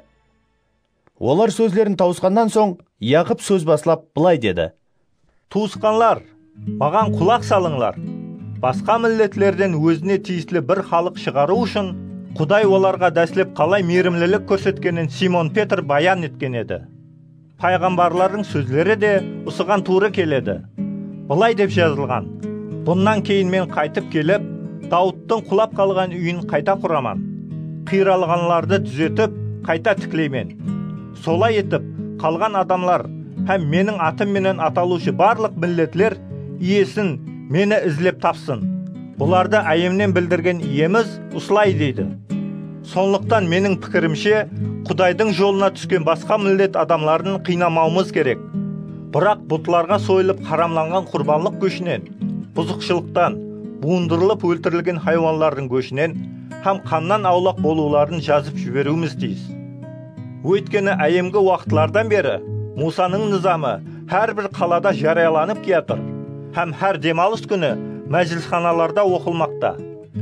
Солай етіп, бүткіл сенушілер жамааты менен елшілер һәм ақсақалдар өздерінің арасынан адамларды сайлап, оларды Павел һәм Барнаба менен бірге Антиохияға жіберуге қарар етті.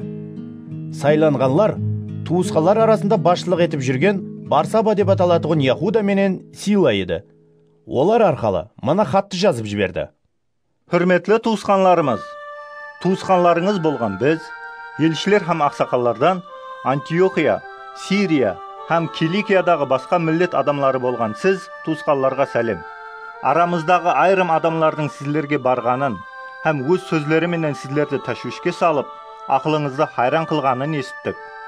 Біздер оларға ешқандай жол жорық бермеген едік. Сондықтан арамыздағы бірнеше адамды сайлап, сүйіклі туысқанларымыз Барнаба һәм Павел менен бірлікте сіздерге жіберуді бір ауыздан мақұл таптық. Бұлар екеуі иеміз Иса Масихтың аты үшін өмірлерін бағышлаған адамлар. Сіздерге және де Яхуда менен Силаны жіберіп атырмыз. Олар бұл жазғанларымызды ауызша айтып береді. Себебі Мұқаддес рух һәм біздер ахметлі болған бұл қағидалардан тысқары, сіздерге еш нәрсені жүклемеуді мақұл таптық. Сіздер бұтларға сойылған құрбанлық көшінен, қаннан, буындырылып өлтірілген хайуанлардың көшінен һәм бұзықшылықтан аулақ болыңлар. Осылардан сақлансаңлар, жақсы іс қылған боласызлар. Аман болыңлар. Солай етіп, жіберілгендер жолға шығып, Антиохияға келді. Жамаатты бір жерге жинап, оларға хатты тапсырды. Сенушілер хатты оқып, ондағы кеуіл көтеруші сөздерге қуанды. Пайғамбаршылық сыйын алған Яхуда менен Сила туысқаларға көп сөздер менен ақыл насият айтып, рухи күш-қуат берді. Бір қанша уақыт сол жерде болғаннан соң, туысқалар оларды аман-есен шығарып салып, жоллағанларға қайтарды. Ал Павел менен Барнаба Антиохияда болды. Олар көплеген адамлар менен біргелікте иеміздің сөзін үйретіп, жариялап жүрді. Бір қанша уақыттан соң Павел Барнабаға: "Енді ізімізге қайтып, біздер иеміздің сөзін жариялаған әрбір қаладағы туысқанларымызға барайық. Олардың хал жағдайын көрейік", деді. Барнаба Марк деп аталатығын Юханды бірге алып жүрмекші болды. Бірақ Павел Памфилияда өздерін таслап кетіп, бірлікте баслаған істі дауам етпеген Маркты өздеріменен бірге алып жүруді мақұл көрмеді. Солай етіп, олардың арасында кескін түсінбеушілік болып, бір-бірінен бөлінді. Барнаба Маркты алып, кемеменен Кипрға кетті. Ал Павел Силаны таңлады. Һәм туысқанлар тарапынан иеміздің мейіріміне тапсырылғаннан соң жолға шықты. Ол Сирия һәм Киликия өлкелерін аралап, сенуші жамаатлерді беккемлеп жүрді. Елшілердің іслері 16 бап. Павел Дербеге, соңынан Листраға келді. Сол жерде анасы сенуші Яхуди, ал әкесі грек болған Тимофей атлы шәкірт бар еді. Листра һәм Икониядағы туысқалар ол хақында жақсы пікірде еді. Тимофейді өзіменен бірге алып жүруді қалеген Павел сол жердегі яхудилер себеплі оны сүннет еттірді. Өйткені һәмме Тимофейдің әкесінің грек екенін білетұғын еді. Олар қаладан қалаға өтіп, Иерусалимдегі елшілер менен ақсақаллар белгілеген қағидаларды сенушілерге орындау үшін тапсырды. Солай етіп, сенуші жамаатлердің сенімі беккемленіп, саны күннен күнге арта берді. Құдайдың сөзін Азия өлкесінде жаюға Мұқаддес рух тыйым салғанлықтан, Павел менен оның жолдаслары Фрикия һәм Галатия өлкелерін аралап жүрді. Олар миссияның шекарасына келгенде Битинияға кірмекші болды. Бірақ Исаның рухы оларға рұқсат бермеді. Сондықтан олар миссиядан өтіп, Троас қаласына келді. Сол күні түнде Павел аян көрді. Македониялы бір адам оның алдында тұрып: "Македонияға келіп, біздерге жәрдем бер", деп өтінді. Павел бұл аянды көргеннен соң, "Біздер дәрру Македонияға барудың әрекетін істедік. Себебі, Құдай біздерді оларға хош хабарды жариялауға шақырып атыр деген жұмаққа келдік. Біздер Троғастан кеме менен шығып, тура Самотракияға, ертеңінен Неаполиске жүзіп бардық. Ол жерден Македония өлкесіндегі ең басты қаласы Римнің қоласында болған Филиппке жетіп келдік. Бұл қалада бірнеше күн қалдық.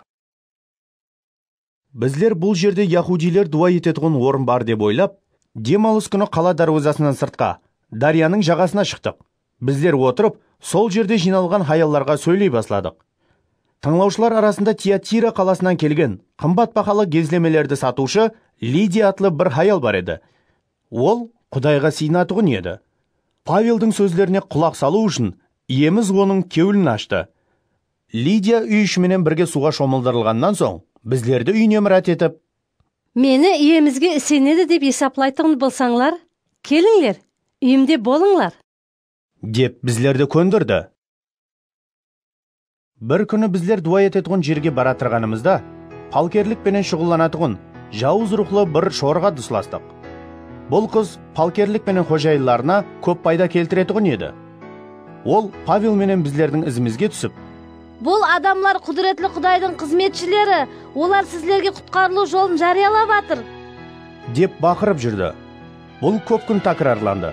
Ақырында Павелдің жанына тиіп, ол арқасына бұрылды да, қыздың ішіндегі жауыз рухқа, «Иса Масихтың аты менен бұйыраман, онан шығып кет», деді. Жауыз рух қыздың ішінен дәрхәл шығып кетті. Шорының қожайылары пайда көруден үмітлерінің үзілгенін біліп, Павел менен Силаны ұслап алды да, базар майданындағы басшыларға сүйреп апарды. Оларды Рим хакімлерінің алдында тұрғызып, «Мына яһудилер қаламызды астан кестен етпекте. Біз римлілерге қабыл етуге де, орынлауға да болмайтұғын үріп әдетлерді жариялап жүр», десті.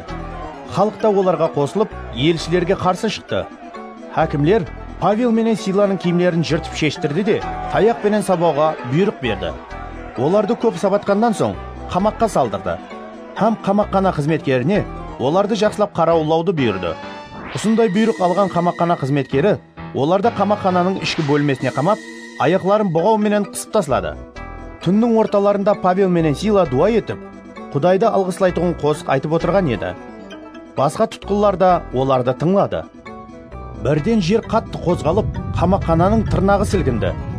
Хам сол уақытта барлық қапылар ашылып, хәмменің шынжырлары шешіліп кетті. Ұйқыдан оянған қамаққана қызметкері қамаққананың қапыларының ашық екенін көрді. Тұтқындар қашып кетті деп ойлаған ол, өзін өлтірмекші болып, қылышын суырып алды. Бірақ Павел бәлен дауыспенен бақырып, «Өз жаныңа қастиянлық етпе, хәммеміз осы жердеміз», деді. Қамаққана қызметкері шыра келдіріп, ішке жуырып кірді де, қалтырап Павел менен Силаның алдына жығылды. Оларды сыртқа шығарып, «Мырзалар, құтқарылуым үшін не істеуім керек?» деп сорады. Олар, «Иеміз Исаға сен, сонда сен де үй ішіңде құтқарыласыз», деді. Соңынан олар оның өзіне, һәм үйіндегілердің һәммесіне иеміздің сөзін айтты. Қамаққана қызметкері түннің сол сәтінде оларды алып кетіп, жарақатларын жуды да, дәрі өзі һәм бүткіл үй іші суға шомылдырылды. Ол Павел менен Силаны үйіне әкеліп, алдыларына дастұрхан жайды. Құдайға сенгеніне бүткіл үй іші менен қуанды. Таң атқанда, хакімлер сол адамларды босатыңлар деген бұйрық менен сақшыларды жоллады. Қамаққана қызметкері бұл сөздерді Павелге хабарлап, «Хакімлер сіздерді босату үшін адам жоллапты. Енді шығып аман есен кете беріңлер», деді. Бірақ Павел сақшыларға былай деді: «Рим бұқаралары болған біздерді халық алдында хүкімсіз сабап, қамаққа салды. Енді біздерді жасырын қуып жібермекші ме? Бұл болмайды. Біздерді өздері келіп шығарсын». Сақшылар бұл сөздерді хакімлерге жеткізіп барды. Хакімлер Павел менен Силаның Рим бұқаралары екенін естігенде қорқып кетті. Келіп кешірім сұрады. Соңынан оларды сыртқа шығарып, қаладан кетулерін өтінді. Павел менен Сила қамақтан шығып, Лидияның үйіне барды. Сол жерде туысқаларды көріп, оларды жігерлендіргеннен соң жолға шықты. Елшілердің істері 17 бап. Олар Амфиполис һәм Аполлониядан өтіп, Салоникаға келді. Бұл жерде яхудилердің бір мәжілісханасы бар еді. Павел өз әдеті бойынша мәжілісханаға барды. 3 хапте олар менен мұқаддес жазуларды талқылады. Масихтың азап шегіп, өлімнен қайта тірілуі тиіс екенін түсіндіріп, дәлелдер келтірді де: «Мен сіздерге жариялап атырған бұл Иса Масих», деді ол. Яхудилердің базылары мақұллап, Павел менен Силаға қосылды. Сондай-ақ, Құдайға сыйынатығын гректілердің үлкен топары, һәм көплеген абырайлы хаяллар да солай иследі. Бірақ яхудилер күншілдік етіп, базарда бос жүрген айрым жарамас адамларды жинады да, қалада топалаң салды. Павел менен Силаны тауып, оларды халықтың алдына шығару үшін Ясонның үйіне топылып кірді. Бірақ оларды таба алмай, Ясон менен басқа кейбір туысқанларды қала басшыларының алдына сүйреп апарып: «Бүткіл дүнияны астан кестен еткен бұл адамлар осы жерге де келіпті. Ясон оларды қабыл қылды. Олардың әммесі Иса деген басқа бір патша бар екенін айтып, Рим патшасы Қайсардың пармауларына қарсы әрекет етіп жүр», деп бақырды. Бұл сөздерді естіген халық һәм қала басшылары қатты тынышсызланды. Бірақ олар Ясоннан һәм басқалардан кепілдікке ақша алып, босатып жіберді. Туысқанлар дәрру сол түні Павел менен Силаны Верияға жіберді. Олар Верияға келіп, яхудилердің мәжілісханасына кірді. Вериядағы яхудилер Салоникадағылардан парасаттылырақ еді. Олар Құдайдың сөзін үлкен қызығушылықпенен қабыл етіп, Павел менен Силаның айтқан сөздерінің дұрыс екенін білу үшін әр күні мұқаддес жазуларды зерттейтұғын еді. Солай етіп, яхудилердің көбісі һәм көплеген абырайлы грек хаяллары менен ер адамлары сенді. Бірақ Салоникадағы яхудилер Павелдің Верияда да Құдайдың сөзін жариялағанын білгенде, сол жерге де келді, һәм халықты үгітлеп қозғалаң салды. Сонда туысқанлар Павелді дәрхал теңіз тарапқа жіберді. Ал Сила менен Тимофей Верияда қалды. Павелді шығарып салушылар оны Афинаға дейін апарды. Олар Павелден Сила менен Тимофей мүмкін болса тез маған жетсін деген тапсырманы алып, ізлеріне қайтты. Афинада Сила менен Тимофейді күтіп жүрген Павел қаланың бұтларға толы екенін көргенде қатты қапа болып ашуланды. Сондықтан ол мәжілісханадағы яхудилер һәм Құдайға сыйынатығын гректілер менен айтысып, әр күні базар майданында ұшырасқанлар менен тартысып жүрді. Эпикуршылардың һәм стоик ойшыларының кейбіреулері де оның менен тартыса бастады. Біреулері: «Мына мылжың не демекші?» десе, айрымлары: «Ол жат құдайлардың хабаршысы болса керек», деді. Өйткені Павел Иса һәм оның қайта тірілуі туралы хош хабарды жариялап жүреді. Олар Павелді Ариопаг кеңесіне алып келіп, оған: «Сен жариялап жүрген бұл жаңа талиматтың не екенін білуімізге бола ма? Себебі сен құлағымызға жат нәрселерді айтып атырсың. Бұлардың не екенін білгіміз келеді», деді. Бүткіл Афиналылар һәм сол жерде жасайтығын шет еллілер уақытларын тек жаңалықлар айту һәм тыңлау менен өткізетұғын еді. Павел Ариопаг кеңесінің ортасында тұрып, былай деді: «Хей, Афиналылар! Сіздердің әр тәреплеме жүдә діншіл екеніңізді көріп тұрман. Мен айланып жүріп, сіздер табынатығын орыларды көзден кешіргенімде, бейтаныс Құдайға деген жазуы бар бір құрбанлық шалынатығын орынды да көрдім. Енді өздеріңіз білмей сыйынып жүрген осы Құдай хақында сіздерге жариялай жақпан. Дүнияны һәм оның ішіндегілердің әммесін жаратқан Құдай, аспан һәм жердің иесі болғанлықтан, адамның қолы менен салынған әбәдатханаларды жасамайды. Ол бір нәрсеге мүтәждей. Оған адамның қоллары менен қызмет етіп болмайды. Өйткені әмме адамларға өмір, дем һәм барлықты оның өзі береді. Құдай әмме миллетлерді бір адамнан жаратып, оларды бүткіл жер жүзіне орналастырды. Олардың жасайтығын дәуірлері менен мәканларының шекараларын алдын ала белгілеп берген. Бұны Құдай өзін ізлесін, һәм қармаланып болса да тапсын деп іследі. Дегенменен ол ешбірімізден алыс емес. Себебі сіздердің шайырларыңыздың кейбіреулері біздер оның ұрпағымыз деп айтқанындай, біздер ол арқалы жасаймыз, әрекет етеміз, һәм бармыз. Біздер енді Құдайдың ұрпағы болғанымыз себеплі, Құдай адамның өнері һәм ақыл ойы менен дөретілген алтын, күміс, ямаса тас мүсінге ұқсас деп ойламаңлар. Өткен наданлық дәуірлерде Құдай диққат аудармаған болса да, енді әр бір жерде, әр бір адамның тәубе етуін бұйырмақта. Өйткені ол, бұл дүнияны өзі таңлаған адамы арқалы әділдік пенен үкім ететұғын күнді белгілеп қойыпты. Бұны сол адамды өлімнен қайта тірілтіп, әр бір адамға дәлелдеді. Өлімнен қайта тірілу хақында ескенде, кімісі мазақ етіп күлді, кімісі бұл хақында сені басқа сапар тыңлағымыз келеді, деді. Соңынан Павел олардың арасынан шығып кетті. Ал кейбір адамлар оған қосылып сенді. Олардың арасында Ариапак кеңесінің ағзасы болған Дионисий, Дамарис атлы бір хаял, һәм және басқалар бар еді. Елшілердің істері 18 бап. Бұндан соң Павел Афинадан шығып Коринфке келді. Сол жерде Акила атлы, понтлы бір яхудиге дусласты. Акила хаялы Прискила менен жақында Италиядан келген еді. Себебі Клавдий патша барлық яхудилердің Римнен шығып кетуін бұйырған еді. Павел оларға барды да, кәсіплес болғанлықтан олар менен бірге қалып жұмыс істеді. Олардың кәсібі шатыр соғу еді.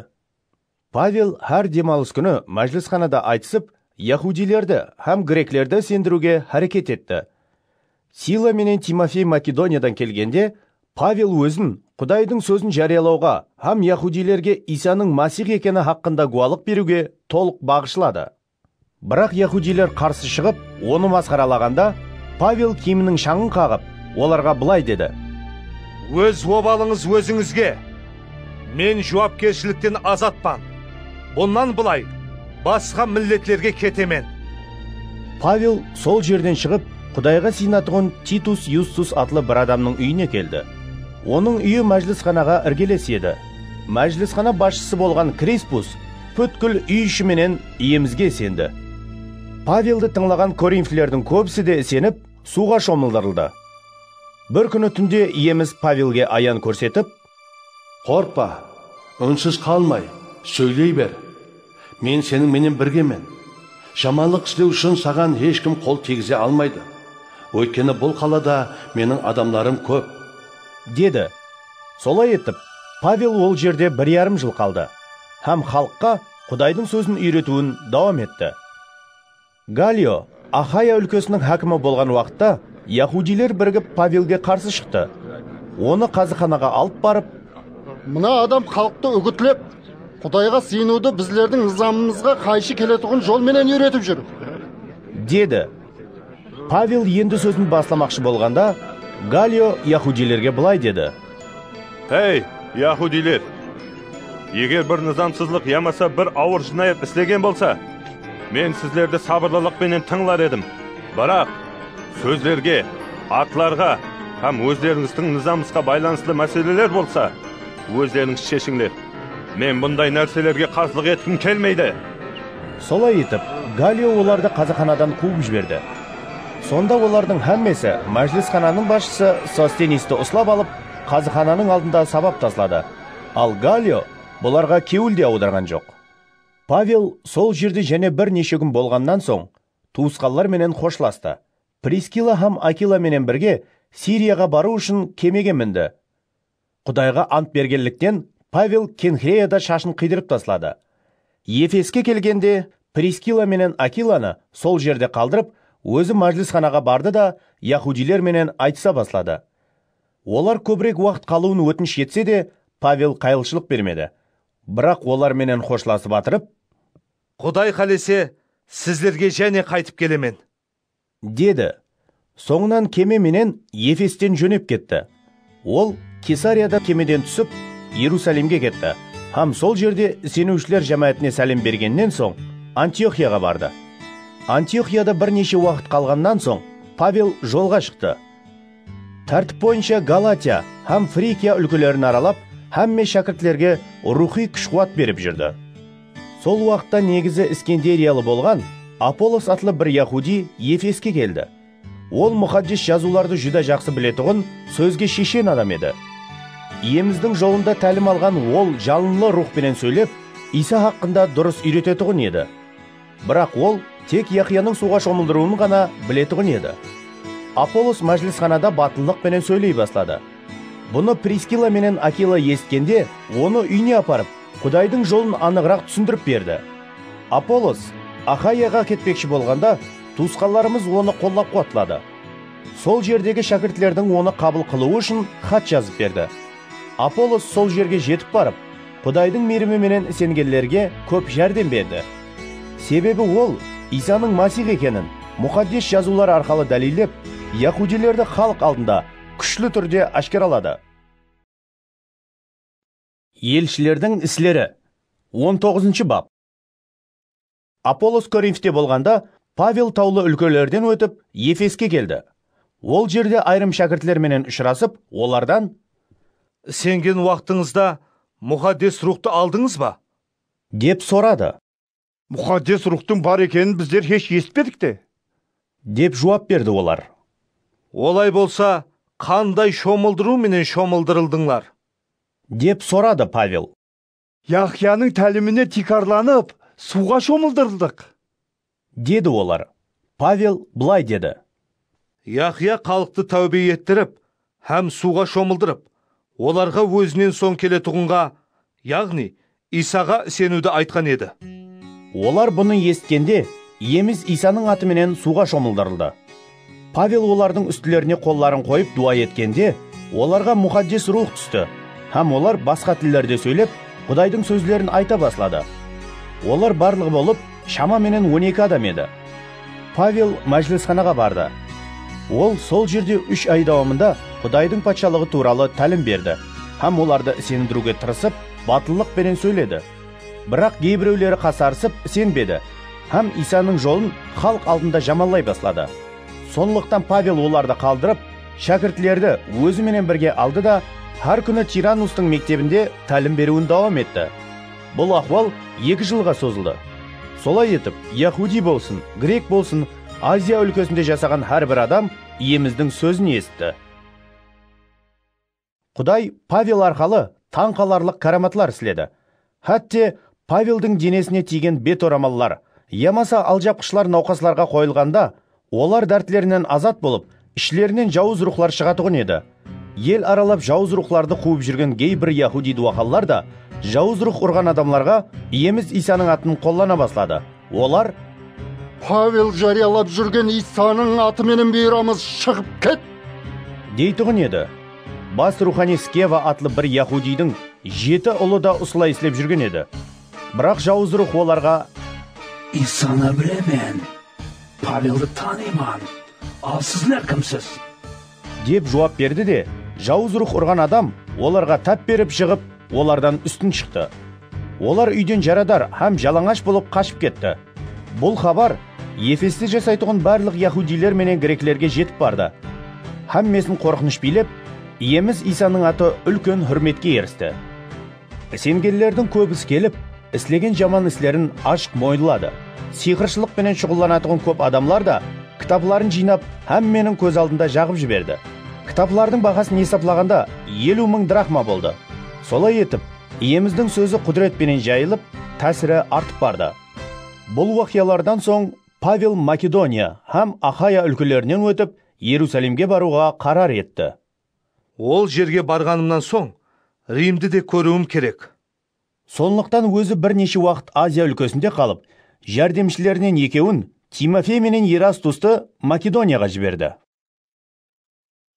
Сол уақытлары иеміз Исаның жолына қарсы күшлі көтеріліс пайда болды. Димитрий атлы бір зергер күмістен Артемида ібадатханасының кішкене үлгілерін соғып, өз өнерменшілеріне көп пайда келтіретұғын еді. Димитрий өз өнерменшілеріменен өзіндей зергерлерді бір жерге жинап, оларға былай деді: «Достар, осы кәсібіміз арқалы көп пайда алатығымызды білесіздер.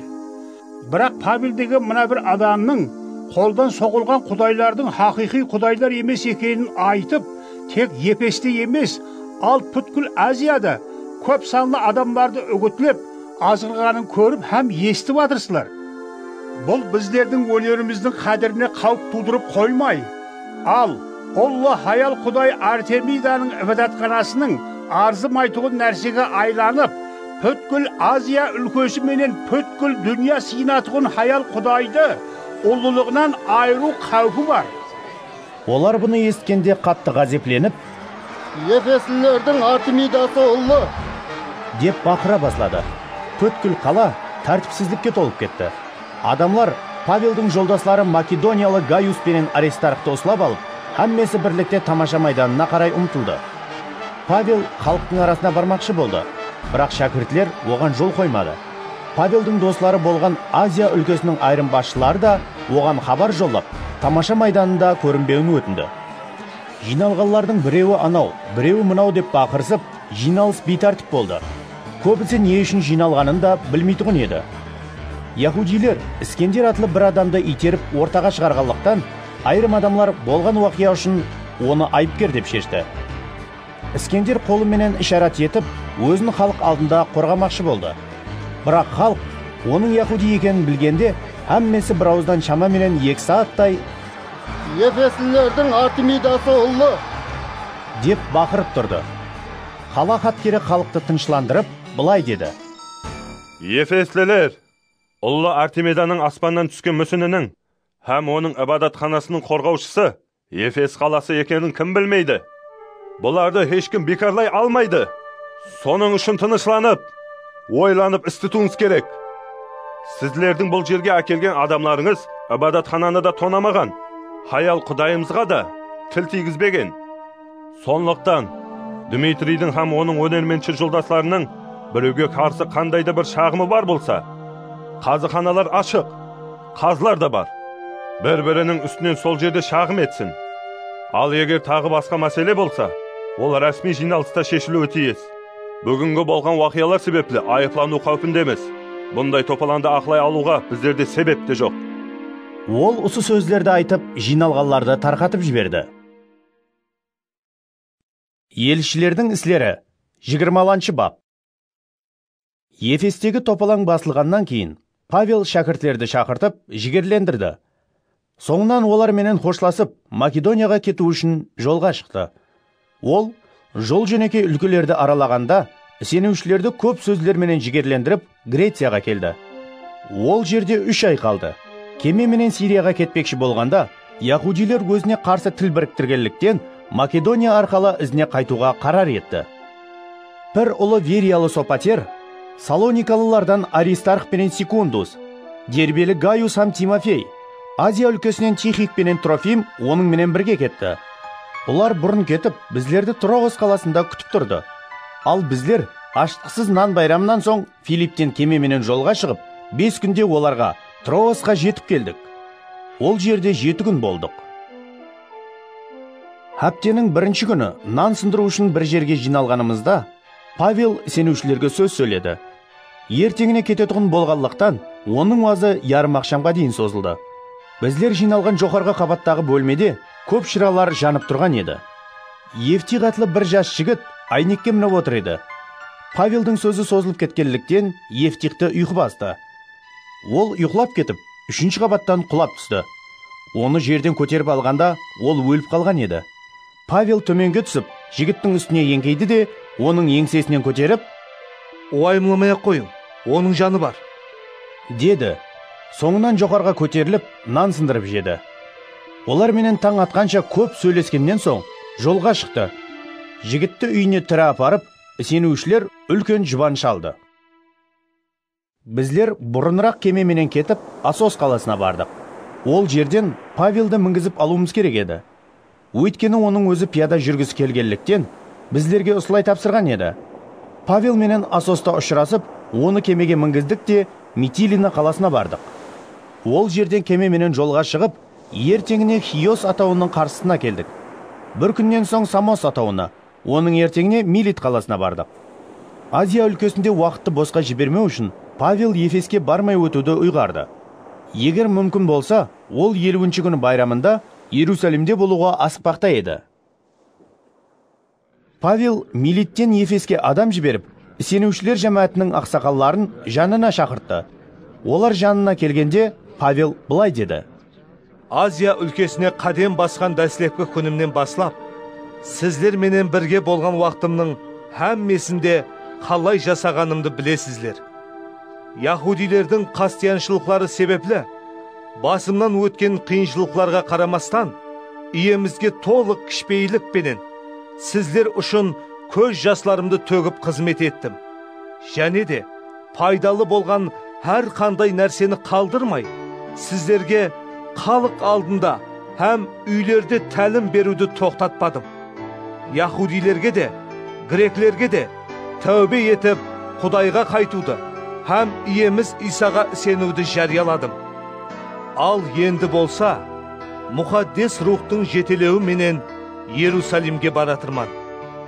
Ол жерде маған не болатығынын білмеймен. Бірақ мұқаддес рух мені қамақ һәм қиыншылықлар күтіп тұрғанын маған әр бір қалада білдіріп атыр. Бұған қарамастан, мен өз жанымды аямайман.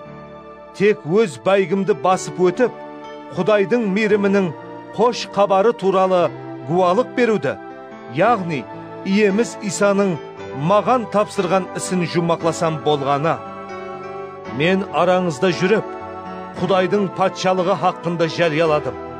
Енді болса, сіздердің еш қайсыңыздың менің жүзімді қайтып көрмейтұғынын білемен. Сондықтан бүгін сіздерге мынаны ашық айтаман. Кім-де-кім араңызда құтқарылмаса, мен ол үшін жауапкер емеспен. Себебі сіздерге Құдайдың бүткіл еркін толық жарияладым. Өздеріңізге һәм мұқаддес рух сіздерді бағушы қылып қойған бүткіл сүруге көз құлақ болыңлар. Құдайдың өз ұлының қаны менен сатып алған сенушілер жамаатын бағыңлар. Мен кеткеннен соң, сүруді аямайтұғын жыртқыш қасқырлардың араңызға кіретұғынын білемен. Хәтте, араңыздан шәкіртлерді жолдан азғырып, өздерінің іздеріне ерту үшін хақиқатты бұрмалаушы адамлар шығады. Сондықтан сергек болыңлар. 3 жыл бойы күн-түн демей көз жасларымды төгіп, әр біріңізге үзліксіз ақыл насият бергенімді естеріңізде сақлаңлар. Енді мен сіздерді Құдайға һәм оның мейірімін білдіретұғын сөзге тапсыраман. Бұл сөз сіздерді бекемлеп, Құдайдың мұқаддес болған бүткіл адамлары менен бірге сіздерге де мирас беруге құдіреті жетеді. Мен ешкімнің күмісін, алтынын, ямаса киімін күсемедім. Өзімнің һәм менің менен бірге болғанлардың мүтәжіклері үшін осы қолларым менен минет еткенімді білесіздер. Иеміз Исаның алған адамнан көре берген адам бақтылырақ деген сөзін ұмытпай, осылай минет етіп, әлсіздерге жәрдем беру керектігін сіздерге істеген әр бір ісімде көрсеттім. Павел осы сөздерді айтып болғаннан соң, олардың әммесі менен бірге тізе бүгіп дуа етті. Олардың әммесі қатты жыласты. Һәм Павелдің мойнынан құшақлап, оны сүйді. Әсіресе, оларды қатты қапа қылған Павелдің менің жүзімді қайтып көрмейсіз деген сөздері болды. Соңынан оны кемеге дейін шығарып салды. Елшілердің іслері 21 бап. Олар менен қошласқанымыздан кейін кеме менен жүзіп тура Кос атауына кеттік. Ертеңіне Родос атауына, ол жерден Патара қаласына келдік. Сол жерден Финикияға баратығын кемені тауып міндік де жүзіп кеттік. Кипр көрінгенде оның құбла тарапынан өтіп Сирияға қарай жол алдық. Кеме Тир қаласында жүгін түсіру керек болғанлықтан сол жерде тоқтадық.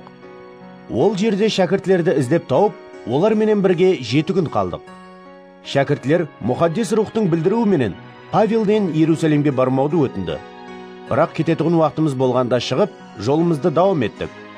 Әмме сенушілер, аял һәм бала шағалары менен бірге біздерді қаланың сыртына дейін шығарып салды. Теңіздің жағасында тізе бүгіп, дуа еттік. Бір-бірімізбенен қошласқанымыздан соң кемеге міндік, ал олар үйлеріне қайтты. Тирден жолымызды дауам етіп, Птолемайда қаласына келдік. Ол жердегі туысқандарымыз менен көрісіп, олардың жанында бір күн қалдық. Ертеңіне шығып Кесарияға келдік. Сайланған 7 қызметшінің бірі болған хош хабар жариялаушы Филипптің үйіне барып, оның менен қалдық. Бұл адамның пайғамбаршылық ететұғын тұрмысқа шықпаған 4 қызы бар еді. Сол жерде бірталай күн болғанымыздан соң, Яхудиядан Агабус атлы бір пайғамбар келді. Ол біздерге келіп, Павелдің белбеуін алды да, оның менен өзінің аяқ қолдарын байлап, Мұхаддес рух былай дейді: Яхудилер бұл белбеудің иесін Иерусалимде ұслай етіп байлап, басқа миллет адамдарына ұслап береді, деді. Бұл сөздерді естіп, біздер һәм сол жердегі адамлар Павелден Иерусалимге бармауын өтіндік. Сонда Павел былай деп жауап берді: Не істеп атырсызлар? Неге жыласып, жүрегімді езіп атырсызлар? Мен иеміз Исаның аты үшін Иерусалимде тек аяқ қолымды байлатуға емес, ал өлуге де таярман. Павелді көндіре алмағанлықтан, иеміздің қалегені болсын, деп қайтып үндемедік. Сол күндерден соң жолға таярланып Иерусалимге келдік. Кесариядағы шәкіртлердің айрымлары да біздерменен бірге келді.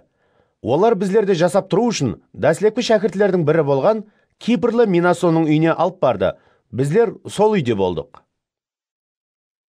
Иерусалимге келгенімізде туысқандарымыз біздерді қуанышлы түрде қарсы алды. Ертеңіне біздер Павел менен бірге Яқыпты көруге бардық. Ақсақалдардың әммесі де сол жерге жиналған еді.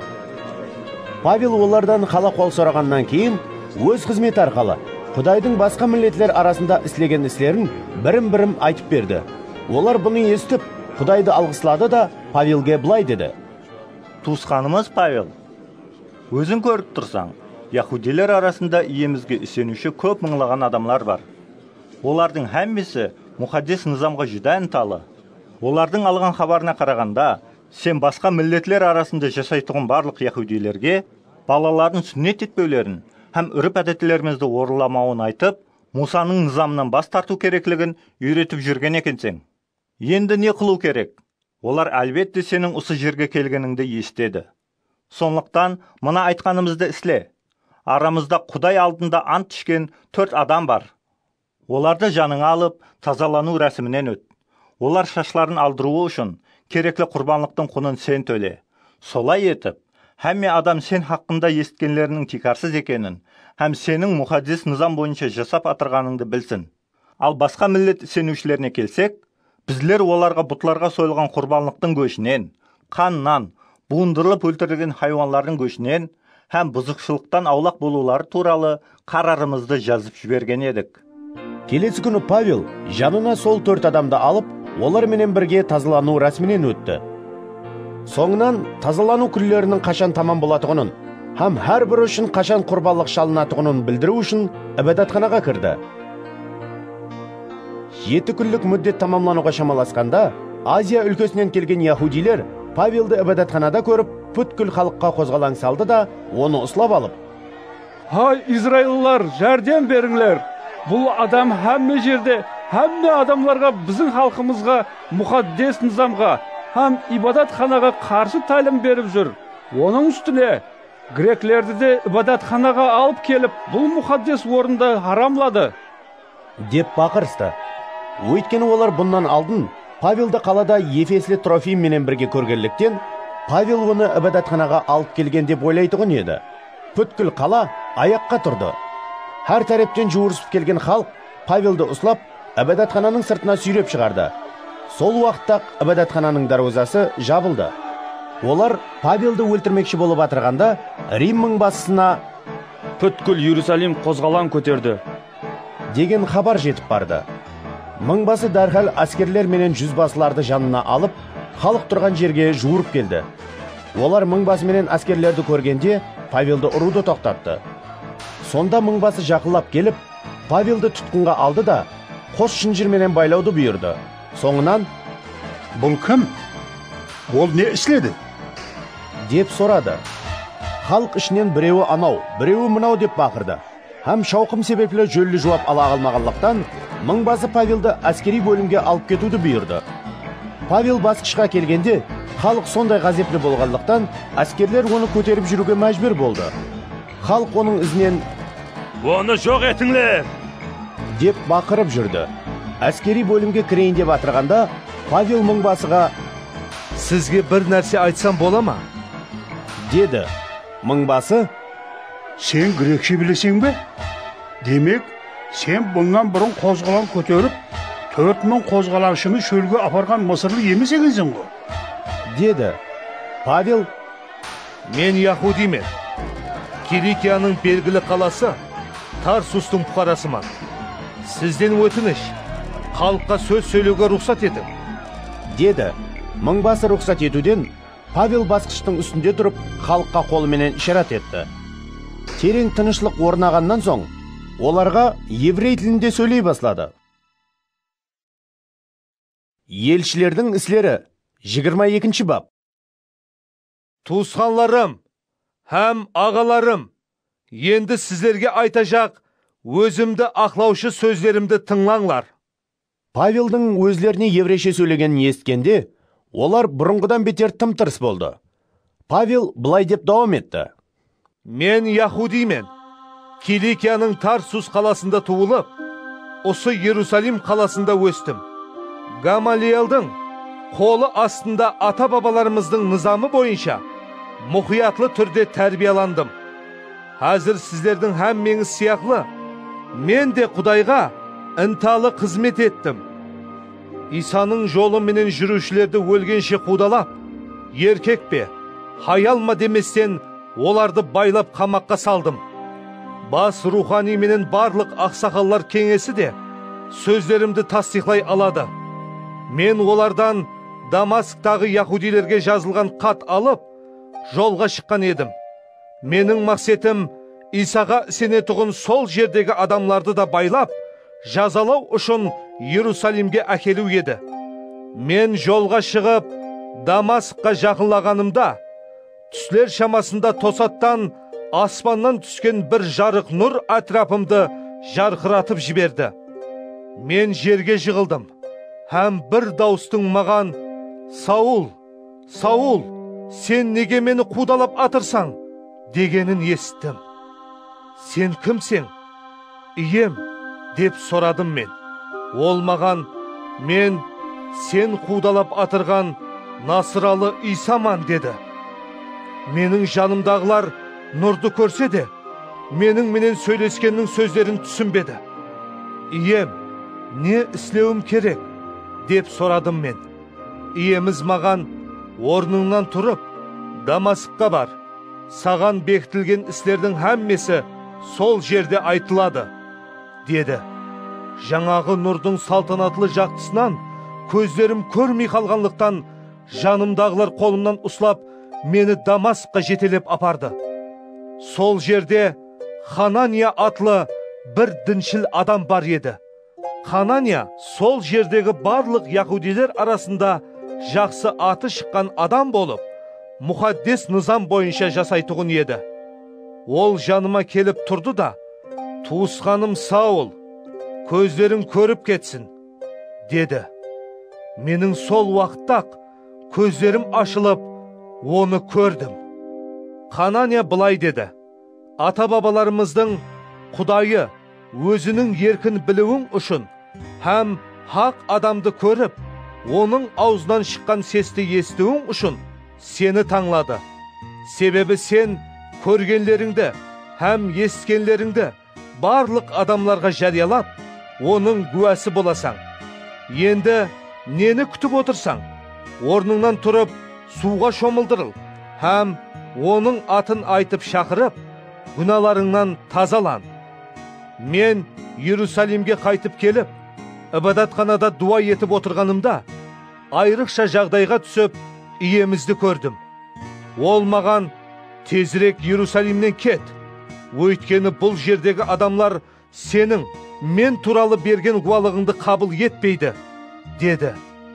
Мен оған былай дедім: «Ием, олар менің мәжілісханама мәжілісхана жүріп, саған сенетұғынларды қамап, сабағанымды біледі. Және де сенің гуаң Степанның қаны төгілгенде, мен де сол жерде едім. Мен оны өлтіргендердің киімдерін қарауылап, олардың ісін мақұллап тұрдым. Иеміз маған, бар, мен сені ұзаққа, басқа миллетлерге жіберемен, деді. Адамлар Павелді ұсы сөздеріне дейін тыңлады.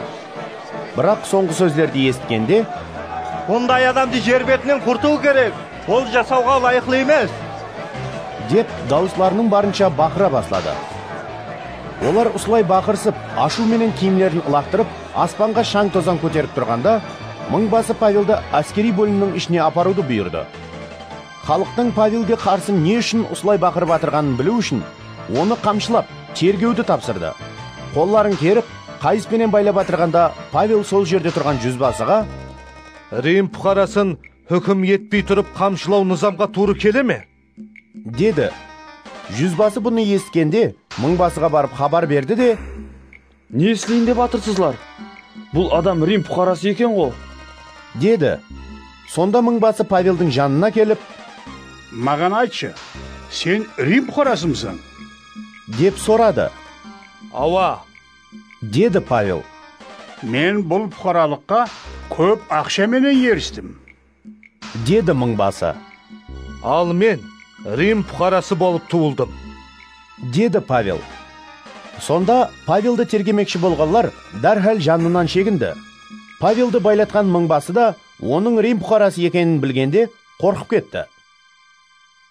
Ертеңіне мыңбасы яһудилердің Павелді не үшін айыплап атырғанын анық білмекші болғанлықтан, оны кісенлерден босатты да бас руханилер менен бүткіл жоғары кеңестің жиналуын бұйырды. Соңынан Павелді алып келіп, олардың алдында тұрғызып қойды. Елшілердің іслері 23 бап. Павел жоғарғы кеңес ағзаларына диққатпенен назар салып: «Туысқанларым, мен бүгінгі күнге дейін Құдайдың алдында пәк хөждан менен жасадым», дегенде, бас рухани Хананя Павелдің жанында тұрғанларға оның аузына ұруды бұйырды. Сонда Павел оған: «Әй, екі жүзлі, сені Құдай ұрады. Сен мені мұхаддес нызам бойынша үкім ету үшін отырсаң, бірақ мұхаддес нызамды бұзып, мені ұруды бұйырып атырсаң», деді. Павелдің қасында тұрғанлар: «Құдайдың бас руханиінде мазақ етуге бола ма?» деді. Павел былай деді: «Туысқанларым, оның бас рухани екенін білмей тұғын едім. Себебі өз қалқыңның басшысына жаман сөз айтпа деп мұхаддес жазуда айтылған ғой». Сонда олардың бір бөлігінің саддукейлер, басқа бөлігінің фарисейлер екенін білген Павел жоғарғы кеңесте бәлент дауыспенен: «Туысқанларым, мен фарисеймен, һәм фарисейдің ұлыман. Мен өлілердің қайта тірілуінен үміт еткенім үшін үкім етіліп атырман», деді. Павел бұны айтқанда, фарисейлер менен саддукейлер арасында жанжел пайда болып, жиналғанлар екіге бөлінді. Өйткені саддукейлер өлімнен қайта тірілу де, періште де, рух та жоқ дейді. Ал фарисейлер бұлардың әммесін таналады. Солай етіп, жиналыста күшлі шауқым басланды. Фарисейлер топарынан айрым діни мұғалімлері орынларынан тұрып: «Біздер бұл адамнан ешқандай айып таппай тұрмыз. Егер оған рух ямаса періште сөйлеген болса ше?» деп қызып сөйледі. Жанжел кемкемнен күшейіп баратырғанлықтан, олардың Павелді тілкімлеп таслауынан қорққан мыңбасы әскерлерге төменге түсуді, һәм олардың арасынан оны күшпенен алып кетіп, әскери бөлімге апаруды бұйырды. Сол түні иеміз Павелге көрініп: «Мәрт бол, мен туралы Иерусалимде қалай гуалық берген болсаң, Римде де солай гуалық беруің тиіс», деді. Ертеңіне яһудилер тіл біріктіріп: «Павелді өлтірмегенімізше, ішіп жесек, біздерге нәлет болсын», деп өзара ант ішті. Бұл тіл біріктіруге қатынасқанлардың саны 40-тан асылам еді. Олар бас руханилер менен ақсақаларға барып, былай деді: «Павелді өлтірмегенімізше, аузымызға бір түйір нәрсе алсақ, біздерге нәлет болсын деп қатал түрде ант іштік. Енді сіздер жоғарғы кеңеспенен бірлікте мыңбасыға барың да, өздеріңізді Павелдің мәселесін еле де анығырақ тексеретуін қылып көрсетіп, оны сілерге алып келуін өтініш етіңлер. Ол кеңеске келместен бұрын біздер оны өлтіруге таяр тұрамыз. Бірақ Павелдің жиені олардың тіл біріктірген естіп қалып, әскери бөлімге барды да бұл хабарды Павелге жеткізді. Павел жүзбасыларының бірін жанына шақырып, бұл жігітті мыңбасыға алып барың, айтатұғын гәпі бар екен, деді. Жүзбасы жігітті мыңбасыға алып келді де, тұтқын Павел мені шақырып, мына жігітті сізге апарумды өтініш еткен еді. Оның сізге айтажақ гәпі бар екен, деді. Мыңбасы жігіттің қолынан ұстады да, оны шетке шығарып, маған не айтпақшы едің? деп сұрады. Жігіт былай деп жауап берді. Яһудилер өзара тіл біріктіріп, Павелдің мәселесін анығырақ тексеру сылтауыменен оны ертең жоғарғы кеңеске алып келуіңізді сізден өтініш етпекші. Бірақ сіз оларға құлақ салмаң. Себебі олардың 40-тан астамы оны тасада күтпекте. Олар Павелді өлтірмегенімізше ішіп жесек, біздерге нәлет болсын деп ант ішті. Енді олар сіздің қайыршылығыңызды күтіп, таяр болып тұрыпты. Мыңбасы жігітке, бұларды маған хабарлағаныңды ешкімге айтпа, деп тапсырды да, оны қайтарып жіберді. Соңынан мыңбасы жүзбасылардың екеуін жанына шақырып алып, былай деді. Түнде сағат 9-да Кесарияға кету үшін 200 пияда әскер, 70 атлы һәм 200 найзалы әскер таярлаңдар. Павелді міндіріп, оны аман-есен хәкім Феликске жеткізу үшін атларменен тәмінлеңлер. Соңынан мыңбасы төмендегі хатты жазды. Hürmetli Hakim Felix'e Клавдий Лисиастан сәлем. Яһудилер бұл адамды ұстап алып өлтірейін деп жатыр еді. Бірақ мен оның Рим бұқарасы екенін білгенімнен соң, әскерлеріменен жетіп барып құтқарып қалдым. Оны не үшін айыплап жатырғанын білмекші болып, Яһудилердің жоғарғы кеңесіне алып бардым. Сонда оның Яһудилер низамына байланыслы, тартысыл нәрселер себеплі айыпланып жатырғанын анықладым. Бірақ онда өлімге, ямаса қамалуға ылайық ешқандай айып жоқ. Бұл адамға қарсы қасияншылық істенecek екенлігі маған хабар етілгенде, оны дәрхал сізге жолладым. Оның айыплаушыларына да оған қарсы шағымларын сіздің алдыңызда айтуды бұйырдым. Солай етіп, әскерлер өздеріне берілген бұйрық бойынша Павелді алып, түнде Антипатрис деген қалашаға барды. Ертеңіне олар атлы әскерлерді Павел менен жолды дауам ету үшін қалдырып, өздері әскери бөлімге қайтып келді. Атлы әскерлер Кесарияға барып, хатты хакімге берді де, Павелді оның қолына тапсырды. Хакім хатты оқып, Павелден қайсы өлкеден екенін сұрады. Киликиялы екенін білгенде, оған «Сені айыплаушыларын келгенде тыңлайман», деді де, оның Хироттың сарайында қарауыллануын бұйырды. Елшілердің іслері 24-ші бап. Арадан 5 күн өткеннен соң, бас рухани Ханания, айрым ақсақаллар, һәм Тертулус атлы низам қанегесі болған бір шешен менен Кесарияға келіп, хакімге Павелдің үстінен шағым жасады. Павел шақырылғанда, Тертулус оны айыплай баслады. Ұлы мәртебелі Феликс, сіздің арқаңызда ұзақ уақытлардан бері тыныштықта жасап жатырмыз. Сіздің келешекте көрі білетуіңіз арқалы бұл миллеттің абаданшылығы рауажланып бармақта. Біздер бұны һәмме уақытта, һәмме жерде үлкен міннетдаршылықпенен мойынлаймыз. Бірақ сіздің уақытыңызды алмау үшін, біздердің айташақ бір ауыз сөзімізді диққатпенен тыңлауыңызды өтініш етемін. Біздер бұл адамды обадай қауіплі, дүния жүзіндегі бүткіл яһудилер арасында қозғалан көтеруші, һәм насыралылар деген азғын топардың жетекшілерінің бірі деп таптық. Хәтте, ол ибадатханамызды да харамламақшы болғанда, біздер оны қолға алдық. Сізде оны тергегеніңізде, біздердің оны не үшін айыплап атырғанымыздың һәммесін өзінен біліп аласыз. Яһудилер де Павелді айыплап, айтылғанлардың дұрыс екенін мақұллады. Хакім Павелдің сөйлеу үшін ишарат еткенде, Павел былай деп жауап берді. Сіздің көп жылдардан бері бұл миллетке қазылық етіп жатырғаныңызды біліп, өзімді сіздің алдыңызда ақлайтұғыныма қуанышлыман. Менің Иерусалимге сыйыну үшін келгеніме 12 күннен көп болмағанын өзіңіз біліп алуыңызға болады. Олар менің я ибадатханада, я мәжілісханаларда, я қаланың басқа бір жерінде біреу менен тартысып тұрғанымды, ямаса халыққа қозғалан салып жүргенімді көрмеді. Әзір де маған тағып атырған айыпларын сізге дәлелдеп бере алмайды. Бірақ сізге мынаны мойынлаймын.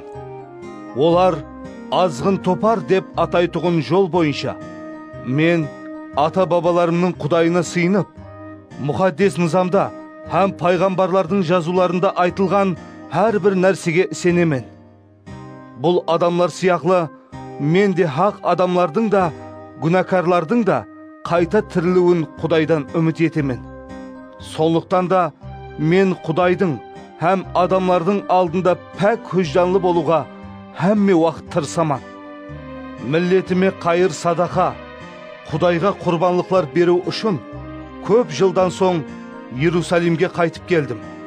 Мен тазалану рәсімінен өтіп, ұсыларды іслеп атырғанымда, олар мені ибадатханада көрді.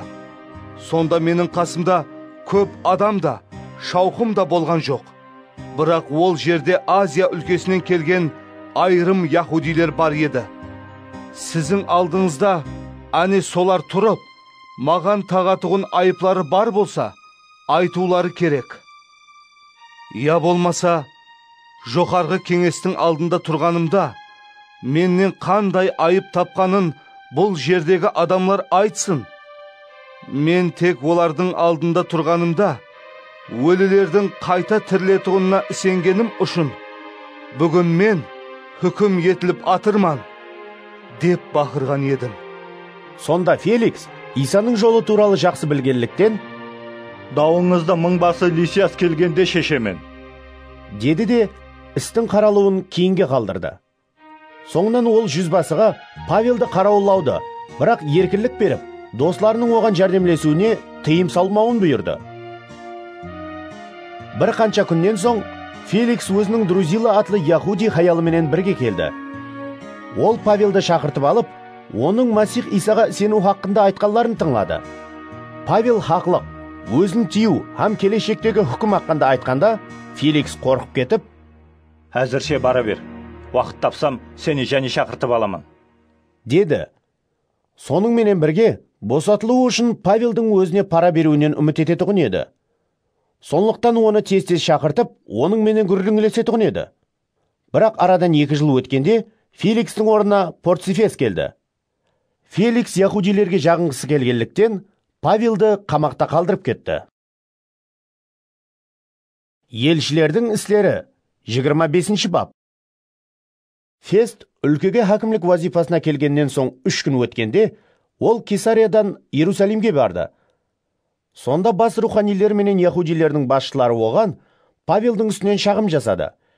Мейірімлілік көрсетіп, Павелді Иерусалимге жіберуін оннан жалынып сұрады. Ал өзлері Павелді жолда өлтірмекші болып, тіл біріктірген еді. Фест оларға жауап беріп, Павелдің Кесариядағы қамақта екенін, һәм өзінің де жақында сол жерге баратығынын айтты да, араңызда билігі барлар, менің менен бірге барып, бұл адам бір қылмыс істеген болса, оны айыпласын, деді. Фест олардың жанында 8, ямаса 10 күннен артық қалмай Кесарияға қайтты. Ертеңіне ол хүкім күрсісіне отырып, Павелді алып келуді бұйырды. Павел келгенде, Иерусалимнен барған яһудилер оның атрапын қоршап алды да, оған өзлері дәлелдеп бере алмайтұғын көп ауыр айыплар тақты. Павел өзін ақлап, мен я яһудилердің низамына, я ибадатханаға, я Рим патшасы Қайсарға қарсы ешқандай жинаят істегенім жоқ, деді. Бірақ яһудилерге жағынғысы келген Фест Павелге, Иерусалимге барып, сол жерде ұсылар бойынша менің алдымда хүкім етілуді қалайсың бе, деді. Павел былай деді, мен Қайсардың хүкім көрсісі алдында тұрман. Мен осы жерде хүкім етілуім тиіс. Менің яһудилерге ешқандай жаманлық істемегенімді өзіңіз жүда жақсы білесіз. Егер мен айыплы болсам, һәм өлімге лайықлы бір нәрсе істеген болсам, өлімнен бас тартпас едім. Ал егер бұлардың маған тағып атырған айыплары тикарсыз болса, онда ешбір адамның мені олардың қолына ұстап беруге хақысы жоқ. Мен Қайсардың хүкімін талап етемен. Сонда Фест кеңескөйлеріменен мәслихатлескеннен соң, Сен Қайсардың хүкімін талап еттің. Енді Қайсарға барасаң, деп жауап берді. Бір қанша күннен соң Агриппа патша менен Верника Фестті құтылықлау үшін Кесарияға келді. Олар сол жерде көп күн қалғанлықтан Фест Павелдің ісін патшаға білдіріп, былай деді: бұл жерде Феликс қамақта қалдырып кеткен бір адам бар. Мен Иерусалимде болғанымда, Яхудилердің бас руханилері менен ақсақаллары оған айып тағып, оны жазалауымды талап қылған еді. Мен оларға айыпланушы өз айыплаушылары менен жүздеспей тұрып, оған тағылып атырған айыплардан өзін қорғауға мүмкіншілік берместен, оны ұстап беру римлілердің әдетіне қайшы келеді, деп жауап бердім. Сондықтан олар менің бұл жерге келгенде, мен уақытты босқа жібермей, ертеңіне хүкім күрсісіне отырдым да, сол адамның алып келінуін бұйырдым. Бірақ айыплаушылар орларынан тұрғанда, оған мен күткен айыплардың ешбірін тақпады. Тек олардың өз діні, һәм бір Иса атлы өлген, бірақ Павел тірі деп тасдиқлаған адам хақында айрым тартыстылары бар екен. Мен бұл мәселені қалай шешуді білмей албырап, Павелден: Иерусалимге барып, ұсылар бойынша сол жерде хүкім етілуді қалайсың бе, деп сұрадым. Бірақ ол өз ісін Қайсардың қарауын, һәм оған дейін қамақта қалдыруын талап етті.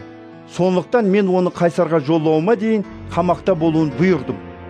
Сонда Агриппа Фестке: бұл адамды мен де тыңлағым келеді, деді. Оны ертең-ақ тыңлайсыз, деді Фест. Ертеңіне Агриппа менен Верника ұлы сән-салтанатпенен келіп, мыңбасылар һәм қаланың абырайлы адамлары менен біргелікте рәсми залға кірді. Фесттің бұйрығы бойынша Павел алып келінді. Фест былай деді: патша Агриппа һәм осы жердегі һәмме адамлар, сіздер мына адамды көріп тұрсызлар.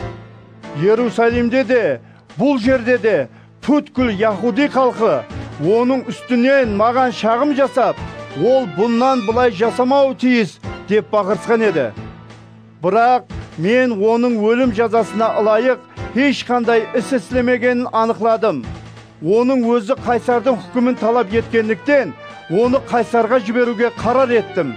Ал менде болса, ол хақында хүкімдарға жазғандай белгілі еш нәрсе жоқ. Сондықтан бұл тергеудің нәтижесінде маған жазуға бір нәрсе табылып қалар деп, оны сіздердің алдыңызға, әсіресе патша Агриппа сіздің алдыңызға шығардым. Өйткені тұтқынды Қайсарға жоллап, оған қойылған айыпларды білдірмеу надұрыс болар деп ойлаймын. Елшілердің іслері 26 бап. Агриппа Павелге: өзіңді ақылап сөйлеуіңе рұқсат беріледі, деді. Сонда Павел қолын көтеріп ишарат етті де, өзін ақылап сөйлей бастады. Патша Агриппа, Яхудилердің маған тағып атырған барлық айыпларына қарсы, бүгін өзімді сіздің алдыңызда ақылап атырғаным үшін бақтиярман деп есаплайман. Себебі, әсіресе сіз Яхудилердің үріп әдетлерін һәм тартыслы мәселелерін жақсы білесіз. Сондықтан мені сабырлылықпенен тыңлауыңызды өтініш етемен. Дәслеп өз елімде, соңынан Иерусалимде, жаслығымнан бері қалай өмір сүргенімді бүткіл Яхудилер біледі. Олар мені көп уақыттан бері таниды, һәм егер қалесе, дініміздің ең қатал бағыты бойынша парисей болып жасағаным туралы гуалық бере алады. Енді болса, Құдайдың ата-бабаларымызға берген уәдесінен үміт еткенім үшін, мен осы жерде тұрып, хүкім етіліп атырман. Біздің 12 ұруымыз күні түні Құдайға бар ықласы менен қызмет етіп, бұл уәденің орынлануынан үміт етеді. О патшам, мені Яхудилер міне осы үміт себеплі айыпламақта. Құдайдың өлілерді тірілтуін сіздер неге сеніп болмайтұғын нәрсе деп есаплайсызлар? Хақиқатында мен де Насыралы Исаның атына қарсы қолымнан келген әмме нәрсені істеуім керек деп ойлайтұғын едім. Мен бұны Иерусалимде істедім де, бас руханилерден алған билік пенен сенушілердің көбісін қамаққа салдырдым. Оларға өлім жазасы берілуі үшін дауыс беретұғын едім. Мәжілісхана жүріп, оларды тез-тез жазалап, Исаға тіл тигізуге мәжбүрлейтұғын едім. Оларға қаһарлы болғаным соншелі, хәтте оларды жат қалаларда да қудаладым. Бір мәрте мен бас руханилерден билік һәм тапсырма алып, Дамасққа қарай жолға шықтым. О, патшам, тал түсте жолда баратырғанымда, аспаннан түсіп, менің һәм жолдасларымның атрапын жарқыратып жіберген құяштың сәулесінен де жарық бір нұр көрдім. Әммеміз жерге жығылғанымызда, бір дауыстың маған еврей тілінде сөйлегенін естім. Саул, Саул, сен неге мені қудалап атырсаң? Құдайға қарсы тұрсаң, өзіңе зиян болады. Ием, сен кімсің? Деп сұрадым мен. Иеміз жауап беріп былай деді. Мен сен қудалап атырған Исаман. Қане тікейіп орныңнан тұр. Мені көргенің, һәм менің саған көрсете жақ нәрселерім хақында гуалық беруің үшін, және де сені өз қызметіме тайынлау үшін саған көріндім. Сен көргенлерің, һәм саған көрсете жақ нәрселерім хақында гуалық бересең. Мен сені өз халқыңның һәм басқа миллетлердің қолынан құтқараман. Басқа миллетлердің көздерін ашып, оларды қараңғылықтан жақтыға, шайтанның қолы астынан Құдайға апару үшін сені оларға жіберіп атырман. Солай етіп, олардың күнәлары кешіріліп, маған деген сенімлері менен мұқаддес адамлардың арасынан үлес алсын.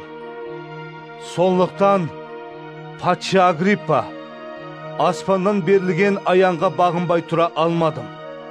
Дәслеп Дамаск, соңынан Иерусалим, һәм бүткіл Яһудия өлкесіндегі яһудилерге және басқа миллетлерге де тәубе етіп, Құдайға қайтуды һәм тәубеге ылайық іслер істеуді жариялап жүрдім. Яһудилердің мені әбәдатханада ұслап, өлтірмекші болғанының себебі осы. Бірақ бүгінгі күнге дейін маған Құдай жәрдем беріп келмекте. Сондықтан үлкен кіші әммеге гуалық беріп, осы жерде тұрман. Менің айтып тұрғанларым пайғамбарлардың һәм Мусаның болжап айтқанларынан басқа емес. Олар Масихтың азап шегетұғынын һәм бірінші болып өлімнен тірілетұғынын, өз халқына һәм басқа миллетлерге нұр хақында жариялайтұғынын білдірген еді. Павел ұсы тәрізде өзін ақлап тұрғанда, Фест бәлент дауыспенен: Павел, сенің несің дұрыс емес. Көп оқығаның сені ақылыңнан аздыртты. Деді.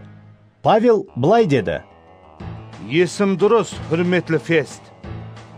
Менің сөздерім хақиқатқа һәм ақылға сай.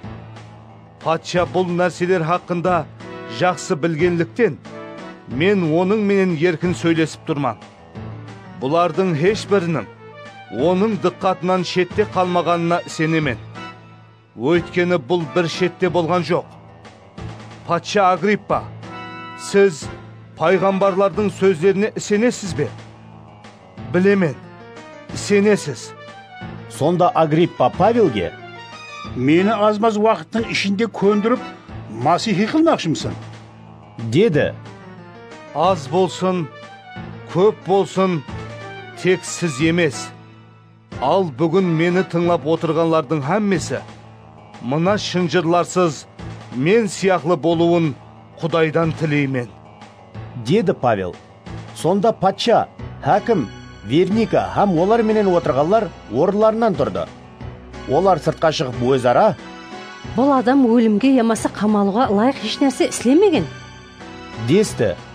Агриппа Фестке: Егер бұл адам Рим патшасы Қайсардың үкімін талап етпегенде, оны азат қылуға болар еді, деді. Елшілердің істері 27 бап. Италияға кеме менен кетуге қарар еткенімізде, Павел менен басқа айрым тұтқынлар Август әскери бөлімінен болған Юрий атлы бір жүзбасына тапсырылды. Азия өлкесінің жағаларындағы жағысларға баратығын Адрамиттің кемесіне мініп, біздер жолға шықтық. Жанымызда Салоникадан келген Македониялы Аристарх та бар еді. Ертеңіне Сидонға жетіп келдік. Юлий Павелге адамгершілік істеп, оның өз мұтажліклеріне жәрдем алу үшін достарына барып келуіне рұқсат етті. Ол жерден кемеменен және жолға шықтық. Самал қарсы алдымыздан есіп тұрғанлықтан Кипр атауының ық жағыменен жүрдік. Киликия һәм Памфилия өлкелерінің қарсы алдындағы теңізден өтіп, Ликияның Мира қаласына келдік. Жүзбасы сол жерде Италияға баратығын Искендериядан келген кемені тауып, біздерді оған мінгізді. Көп күн бойы әсте ақырын жүзіп, зорға дегенде Книдосқа жетіп бардық. Самалға қарсы жүзу қиын болғанлықтан Крит атауының ық жағыменен Салмон қаласының қасынан өттік. Жаға бойлап зордан жүзіп, Латея қаласының қасындағы Көззал жағыс деген жерге келдік. Біздер көп уақытты сарып етіп алдық. Хатти яһудилердің ораза күндері де өтіп кеткенліктен, енді жүзу қауіплі еді.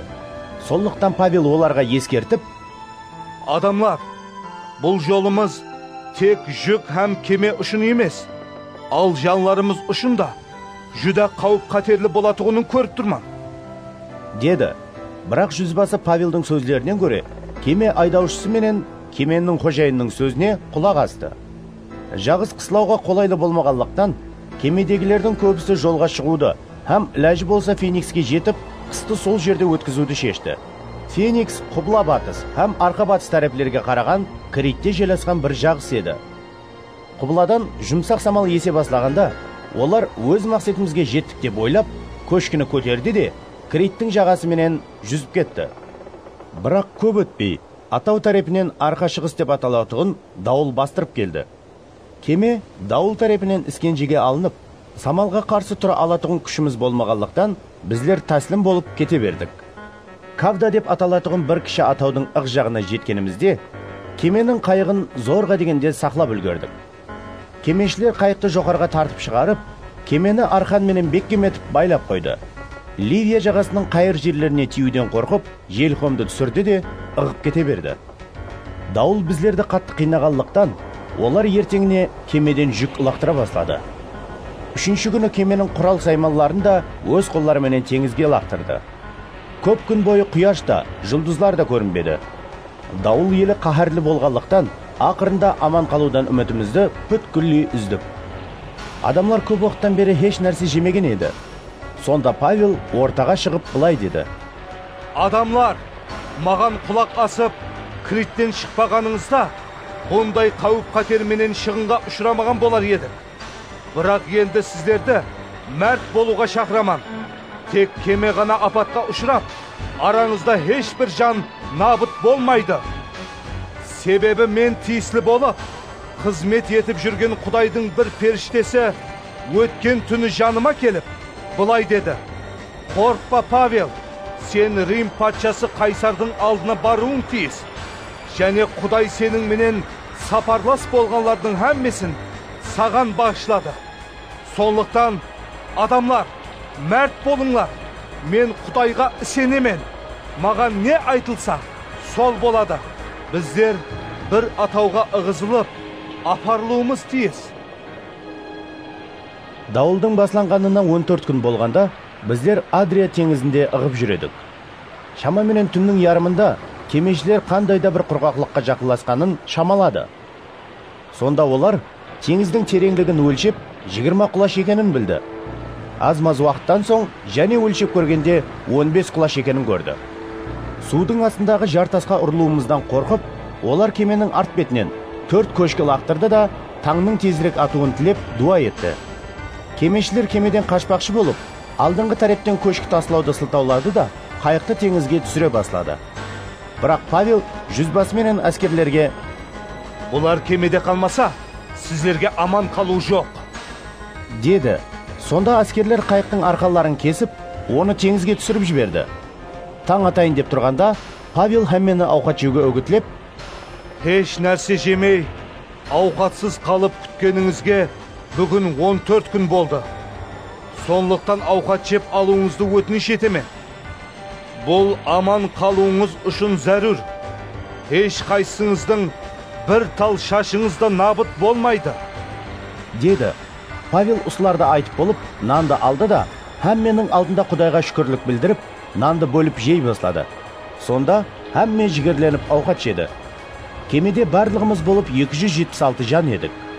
Ауқатқа тойып болғаннан соң, олар бидайды теңізге төгіп, кемені жеңілетті.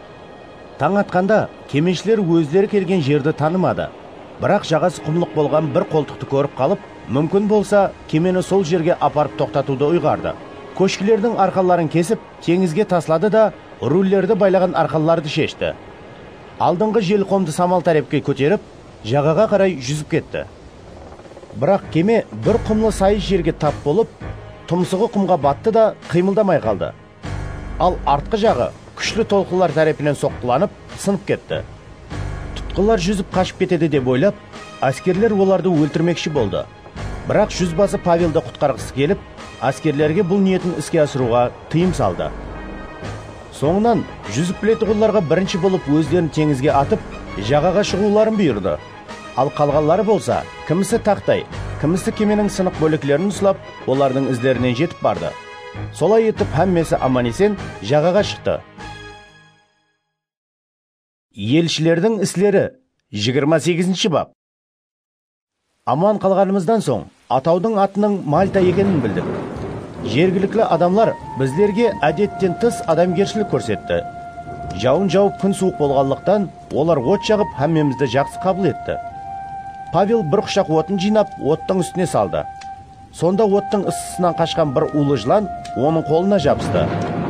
Жергілікті адамлар Павелдің қолына жыланның асылып тұрғанын көріп, бір-біріне: "Бұл адам сөзсіз адам өлтірген қанқор екен. Теңізден аман қалған болса да, әділдік Құдайы оның тірі қалуына жол қоймады", десті. Бірақ Павел қолын сілкіп, жыланды оттың ішіне лақтырып жіберді, һәм ешқандай зиян көрмеді. Олар Павелдің денесінің ісіп кетуін, ямаса бірден өліп қалып, жерге жығылуын күтіп тұр еді. Бірақ ұзақ уақыт күтіп, оған ешқандай зиян келмегенін көргенде, пікірлерін өзгертіп: "Ол бір Құдай", десті. Біздер тұрған жердің жақынында атаудың басшысы болған Публи атлы адамның жер мүлкі бар еді. Ол біздерді үйіне қабыл етіп, 3 күн мейман қылды. Сол уақытта Публидің әкесінің ысылығы көтеріліп, іші өтіп, ауырып жатыр еді. Павел оның жанына барып дуа етті де, қолларын оның үстіне қойып шипа берді. Осы уақиядан соң атаудағы басқа ауру адамлар да келіп, шипа табатұғын еді. Олар біздерге көп хүрмет көрсетті, һәм жолға шығып бара тұрғанымызда керекли нәрселерді кемеге жүкледі. 3 айдан соң сол атауда қысылап қалған егіз құдайлар деп аталатұғын Искендериядан келген бір кеме менен жолға шықтық. Сиракуз қаласына барып 3 күн қалдық. Ол жерден жолымызды давам етіп, Региумға келдік. Ертеңіне Қобладан есе баслаған самалдың жәрдемі менен 2 күнде Путеолиге бардық. Ол жерде туысқандарымызды таптық. Олардың өтініші бойынша біздер оларменен бірге бір хапте қалдық. Ақырында біздер Римге келдік. Хабарымызды есткен Римдегі туысқандарымыз біздерді күтіп алу үшін Аппи майданы һәм 3 мейманханаға дейін келді. Павел оларды көргенде Құдайға шүкірлік етіп, жігерленіп қалды. Римге келгенімізде Павелге өзін қарауылдайтын әскер менен өз алдына жасауға рұқсат етілді. 3 күннен соң Павел Римдегі яхуди жетекшілерін бірге жиналуға шақырды. Олар жиналғанда Павел былай деді: "Туысқанларым, мен халқымызға, ямаса ата-бабаларымыздың үріп әдетлеріне қарсы еш нәрсе істемесем де, Иерусалимде тұтқын болып, римлілердің қолына тапсырылдым. Олар мені тергеп болғаннан соң босатып жібермекші болды. Өйткені маған өлім жазасын беретұғындай ешқандай тикар жоқ еді. Бірақ Яһудилер бұған қарсы шыққанлықтан, мен Рим патшасы Қайсардың хүкімін талап етуге мәжбүр болдым. Дегенменен, бұны мен өз қалқымды айыпламақшы болып істемедім. Сонлықтан сіздерді бұл жерге ұсылар хақында сөйлесіп, ұшырасуға шақырдым. Себебі мен Израилдің үміті үшін мына шынжырлар менен байланғанман. Олар Павелге: Сен туралы Яһудиядан хат алмадық. Ол жерден келген өзіміздің адамлардың еш бірі сен туралы жаман хабар да әкелмеді. Ямаса жаман нәрсе де айтпады. Бірақ біздер сенің пікіріңді өзіңнен естуді қалаймыз. Өйткені әмме жерде сен тиісілі болған бұл топарға қарсы шығып атырғанын білеміз. Деді. Олар Павел менен бір күнді белгілеп, сол күні көп адамлар менен бірге ол болып атырған жерге келді. Павел азаннан кешке дейін оларға Құдайдың патшалығы туралы гуалық беріп, түсіндірді. Мусаның низамына, һәм пайғамбарлардың жазуларына тикарланып, оларды Иса хақында айтылғанларға сендіруге әрекет етті. Айрымлары Павелдің сөздеріне сенді, ал базылары сенбей қалды. Өзара бір келісімге келе алмай, Павел мына соңғы сөздерін айтып тұрғанда, олар кете баслады. Мұхаддес рух, Ишая пайғамбар арқалы ата бабаларыңызға былай сөйлеп, дұрыс айтқан. Бұл халыққа барып, мыналарды айт. Тыңлап естесіздер, бірақ еш түсінбейсіздер. Қарайсыздар, бірақ еш көрмейсіздер. Себебі бұл халықтың кеулі қайсар болып, құлақлары бітіп қалған. Олар көздерін де жұмып алған. Олай болмағанда, олардың көздері көрер еді, құлақлары естер еді, кеуілері түсінер еді. Олар маған қайтып келсе, мен оларға шипа берер едім. Мынаны біліп қойыңлар. Құдай өзінің бұл құтқарылуын басқа миллетлерге берді. Олар бұны қабыл алады. Павел кіреге алған жайында толық 2 жыл болып, өзін көруге келгендердің әммесін қабыл етті. Ол батыллық пенен, ешбір тосқынлықсыз Құдайдың патшалығы туралы жариялап, иеміз Иса Масих хақында тәлім берді.